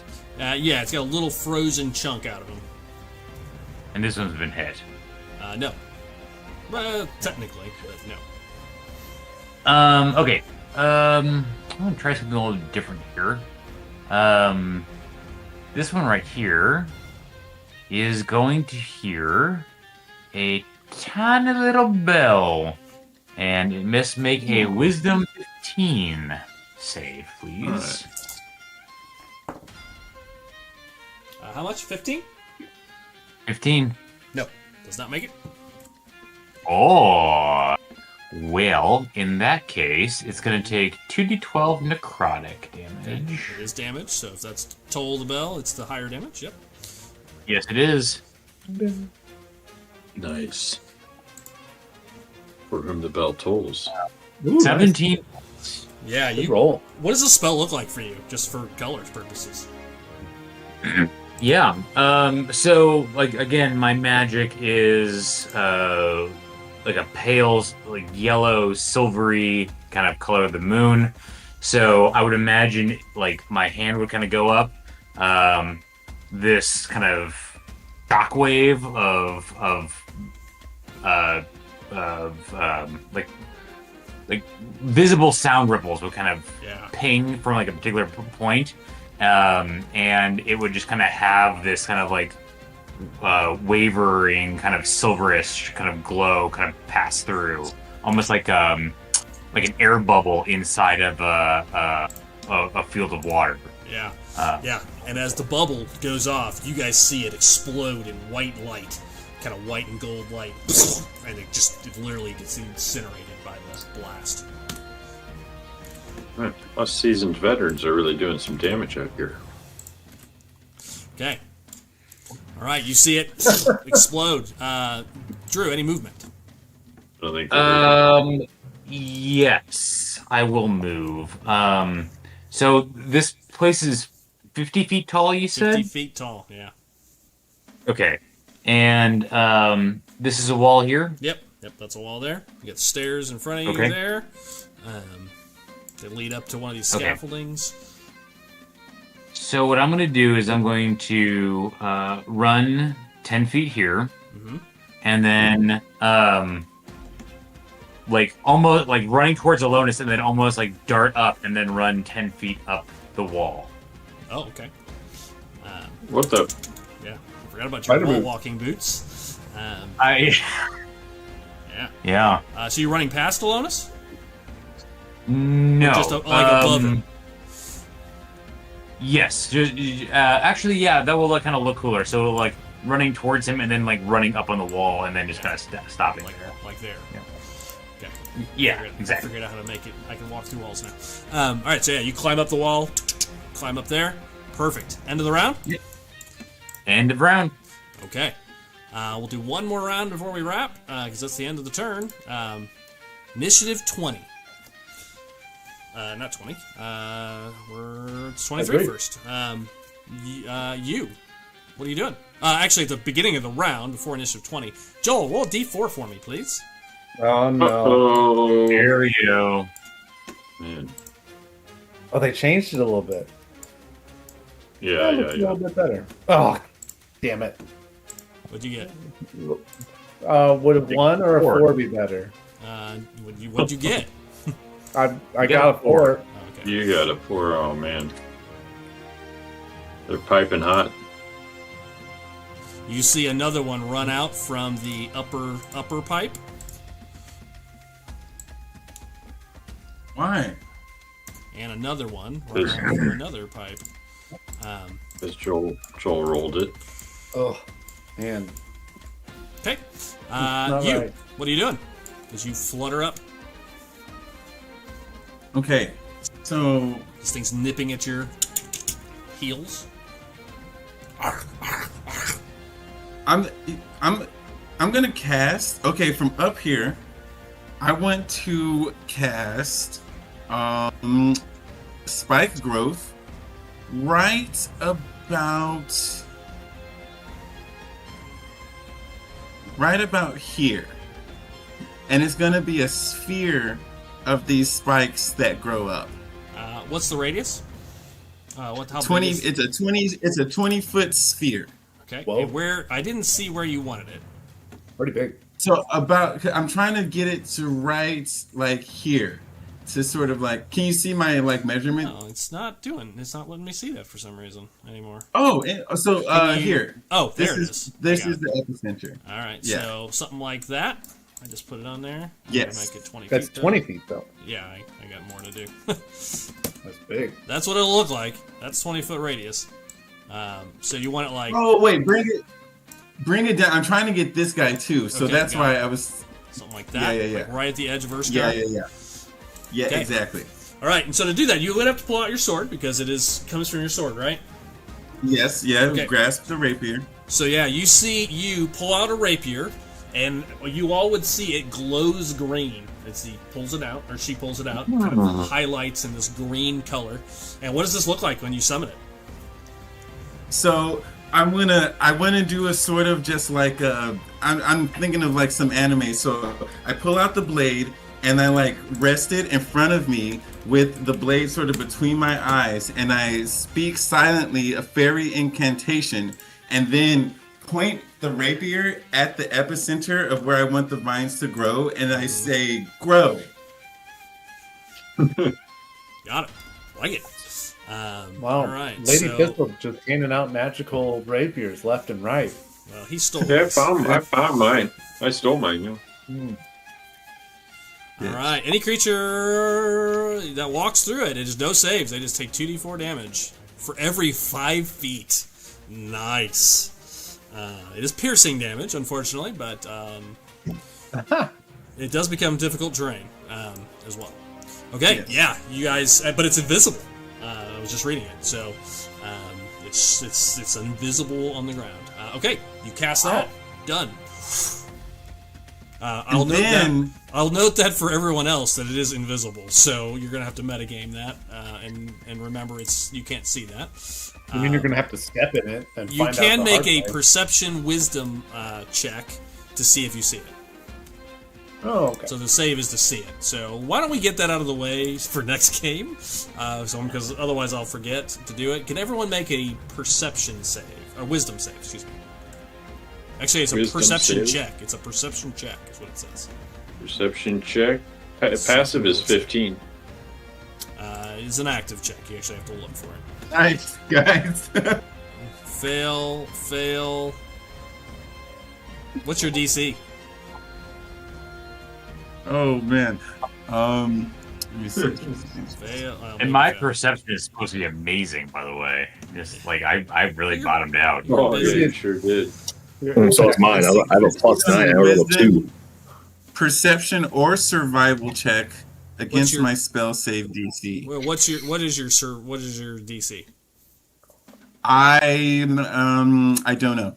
Where If is you go to that? your spells, it's at the top on the right. It says save DC. It's probably the highest number. I don't have that.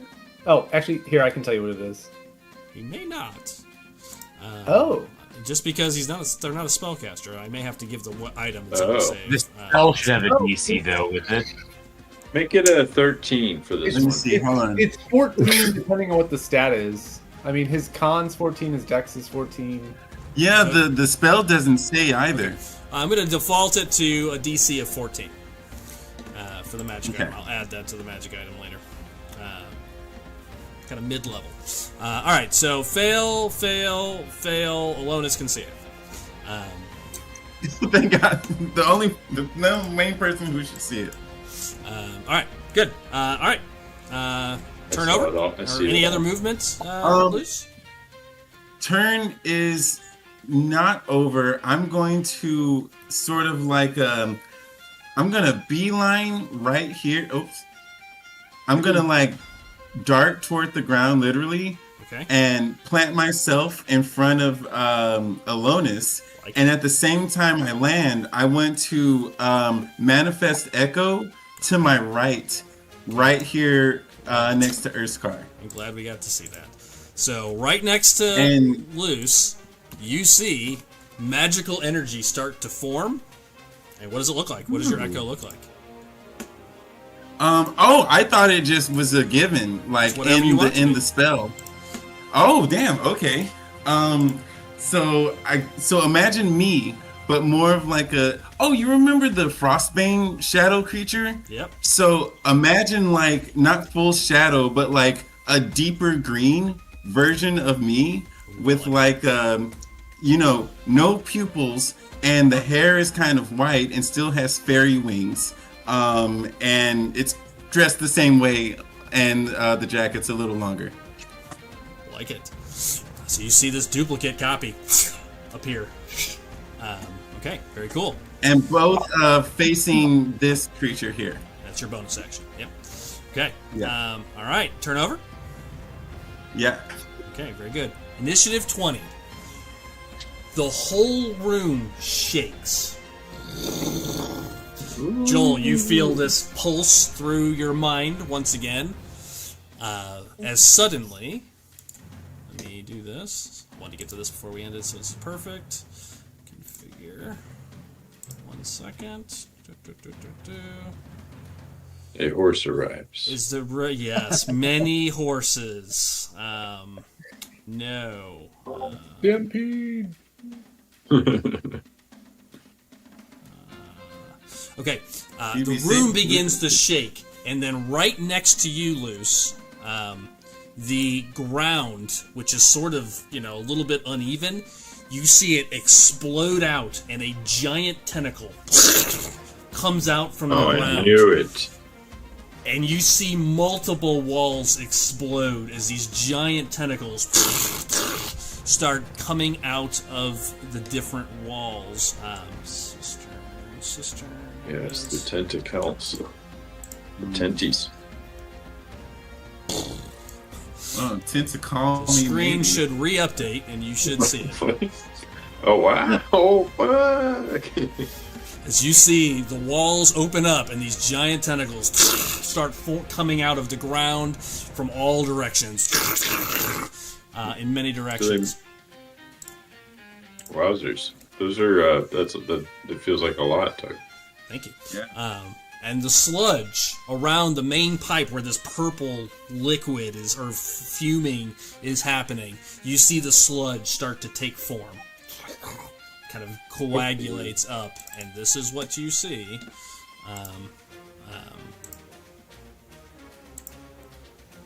There he is. Ooh. And it is massive. Wow. Delicious. And that's what you see there. Grapple that. On round 20, this tentacle next to you, since you came down, you see it stretches over and tries to grapple you and pull you towards it. Okay. That's what it's going to do. What's your DC? Or your AC, excuse me. Try to do. My AC is 16. 16. Lair action, tentacle strike. That is a natural 1. So it comes down, and the two copies of you kind of get out of the way as it slams down. As it slams down, it breaks the rock where it hits. So you can tell it drops down with a lot of force. And you see, Drew, you sense it, Joel, you sense it, necrotic energy ripple off of it when it hits. As it does. Dang. Okay, that's the lair action. Okay. Actually, I gotta check a range on one thing real quick. Okay. All right. This creature will run at you. Which one of you? We don't know. Great. I'm gonna roll a random check. 1 through 10. It's the copy. You. That was a natural 20. What a waste. It runs over towards the one that dropped and charges at you and tries to take a bite at you. These two try to move through this vine crap. So that's 10, 20. So that's 2 rolls of damage for that one. That's 10, 15, 20. He's going to come at Urskar. So both of them are going to take 2d4 and 2d4. 4d4 damage. Luce, if you could roll that. Piercing damage. Oh, the dice thing is different. Yeah, a little bit different. So 4d4 each? Yep, just roll it once. I'll just do the damage for all of them. Okay, great. So 8. You want me to roll 8d4? No, just 4d4. Sorry. 44, and then he'll do it. Okay, I got you. So, Blake, Bloop, you better fall. I'll take it. What'd you do? 13. How much? 13? 13. Got it. So the first two are going to take half because it's piercing damage. So that would be 6. So we'll do 6 damage, 6 damage.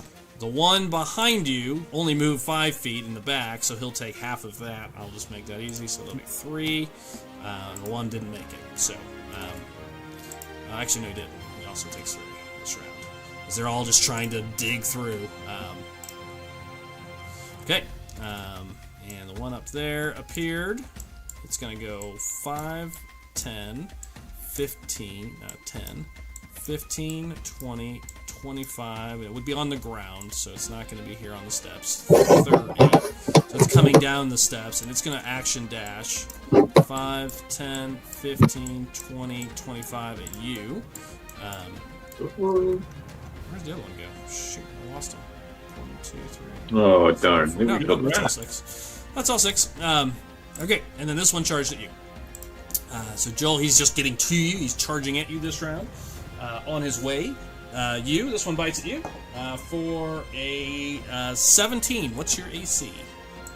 16. Oh, it just bites your leg as it comes in at you this round. Can you make a con save, please? I could. Please do. Okay. Huh. What is a 6? Fail. So as it bites into you, you take a stack of the first stack of corruption. As it bites into you, you feel this corrupting sort of negative magical energy as it your leg kind of catches on fire. Not literally on fire, but it feels like it's on fire. Sorry to clarify. The bite damage does 3, 4, 5 points of piercing damage. And ouch, maxed out. 6 points of acid damage. So 11 total. Ow. As it bites into you and you feel this searing pain in your leg. And that's their whole go. That's everybody's go. So we're back to the encounter. Where'd it go? I believe it was Elonis and then Urskar. So last round. As we wrap here. I'm gonna move over. I'm gonna have to do some measurement here, and I move over this way. I don't want to move over that way. Yeah, I guess I could. I'm just gonna move to here, I think. Do some measuring. Yeah, got it. Okay. I'm gonna cast. But Elonis pulls off his top hat and faces it towards the large beast, and a bunch of wind starts to flow through it and flow out of it. Casting ominous winds. Okay, what does that do? I choose up to 3 characters. They have to make charisma saving throws. Whenever that target fails saving throws, they make an attack roll. When they make an attack roll or saving throw, they must roll a 1d12 and subtract the number. Oh, that's nasty. Ominous winds. Is there any save on that? Charisma 15, yeah. Okay. Well, So I'm doing it on the big guy. Okay. And then as well as the one at Yu's foot and the one in front of, or to the side of Urskar. Okay. These winds just blow around them. Okay. Yeah, I like that. All right. So it's the one in front. Oh, let me just make some rolls because then I can care about which ones. All right. The big guy. We'll start with that. Charisma 15. Yeah. It's an 18 on the big guy. Natural 18. Which ones are next? That's the one next to Urskar. Which one? Front? Or side? Side, and then the one 2 near fails. him. I mean, you. You fails. Those 2 are immediately affected. All right. Dang it. That's not the one you wanted. Nope. One good roll out of the 3. I rolled a 2, a 4, and an 18. These winds come through. Okay. Anything else, Kevin?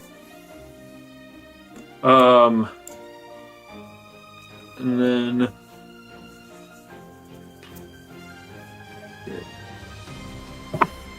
One second here.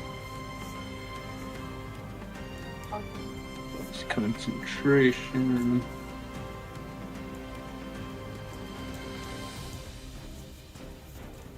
I think that's it for now. You know, Okay.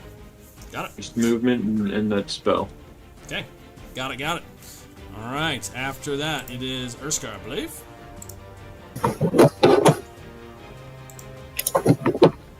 Yep. Still in front of me. And that is a concentration spell, by the way. Okay. Thank you for the reminder. And also make a perception roll for me, Kevin. I'm going to circle back to it at the end of the round. But since you focused on the creature, I want you to see if you noticed something or not. I did not. Okay. You're busy casting. There's two guys in front of me. So, I mean, one guy in front of me. Is it two or one? I think there's just one, right? There's one in front of you and one to your right. There he is. Okay, yeah. Can I just like a sweep across and hit both attacks? Certainly may. Yeah. Reckless, please. Reckless. Okay. So first guy. Advantage. 20, dirty 20. Hit. Second one.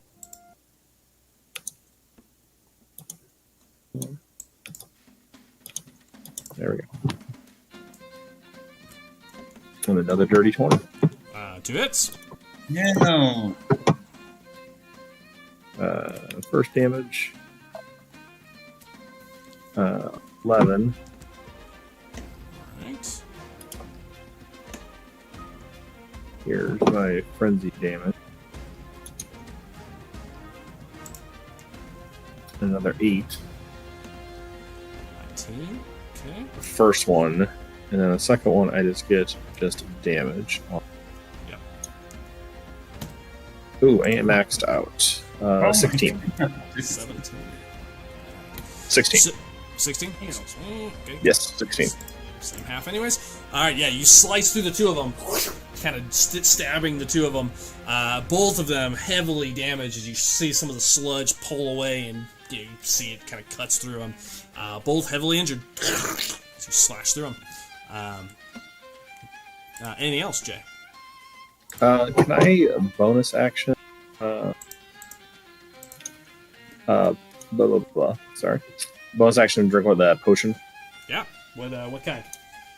It was a standard kind. Okay. Take it off. Take back. What is that? Can't read it. 3, 4, 5, 6, 7 back. Thank you. Okay. Oh, I'm done. Take that. Okay. Willy Wonk. Nice. But this guy just ran up on me. I'm going to use my bonus action to cast Spirit Shroud. Okay. And then I'm going to shoot it in its maw. 2 arrows right down its throat. Okay. Wow. Point blank. So you Spirit Shroud that adds to your attacks, right? It adds action. damage to my hits. Okay, got it. And also slows people down, but hopefully he's not there. 2 shots. You're doing not piercing damage with your arrows. 20 for the first hit. How does that work? And he shoots 23 naturally radiant energy for his arrows. Oh. from being a warlock. Since I have a packed weapon, Yeah. I get to decide what the damage is. Yep. Oh, shit. That's what's up. Right, 2 hits. So 2 hits. It's especially important when you have something that is actually resistant to arrows. Or Let's piercing. see, 9 and 15. We're at 24. 24. Plus another there you 8. go. So Okay, 32 never mind. points. Yep, that'll do it. I was gonna say 24. It had 1 hit point. As it comes charging at you, these 2 radiant arrows just blow it away. Just just like 2 energy blasts shatter it. Okay. Anything else, Joel? That'll end my turn. No movement? I think I'm gonna stick here for the moment. Okay, got it. I got a nice view of things. Sure. Drew, I think it's you to wrap us up for the night. All right. Have that big guy make a con 15, please. Okay, what are we casting? Casting Moonbeam. Oh, Nice. the moon. The old Moonbeam. Terrifying. Where is he? There he is. Yep. Yep. It's down here trying to kill people. I tried to tell you. Oh god, fell out of my sheet. On the table. 17. So it's gonna take half on this round. Yes, it will. It's pretty beefy, con perspective. Super beefy. Beef, not cookie. But I am casting at level 3, so Oh. for 23 points. Nice, 12 points to the main creature, to the thing in the middle. Yeah, to the marble roll. It's a Marlboro looking thing, yeah. Alright, yeah, this light casts down from the ceiling. You see it starts burning away some of the maw. For sure. 12 points. Where are you at? There you are. Yeah, you see it start burning away some of the sludge, for sure. And it is radiant damage, just FYI. Oh, yeah. Yeah, it's no resistance there. It just resisted this round as it burns away at it. Okay. That's the end of the round. As you see all this stuff happening around you, as this moonbeam comes down, Joel, yeah, you get this, you feel like this, it howls out in pain in your mind as it starts to singe and burn away. As we wrap, Joel, since you're my best friend, roll a d4 for me. No. Oh no. No, that's Joel. Do it, Joel. Anybody Choose- but Joel. Yeah. There you go. I asked him this question last time. What was better, a 1 or a 4? So now I've rolled a 1 to find out. Oh, now that you know. Yeah, right. Yeah. Now I know Very the nice. 4s are bad. All right. Impressive. You see another one come out of this pipe to the north. Comes out. All right, guys. We're going to wrap up episode 35 right there. So thank you for joining. We'll be back next Sunday night as StarFall gets back. I know. As StarFall gets back into full swing. Thank you for joining tonight and bearing with us as we had some changes. We love you. Thank you. Have a great evening. Stay hard. Bye.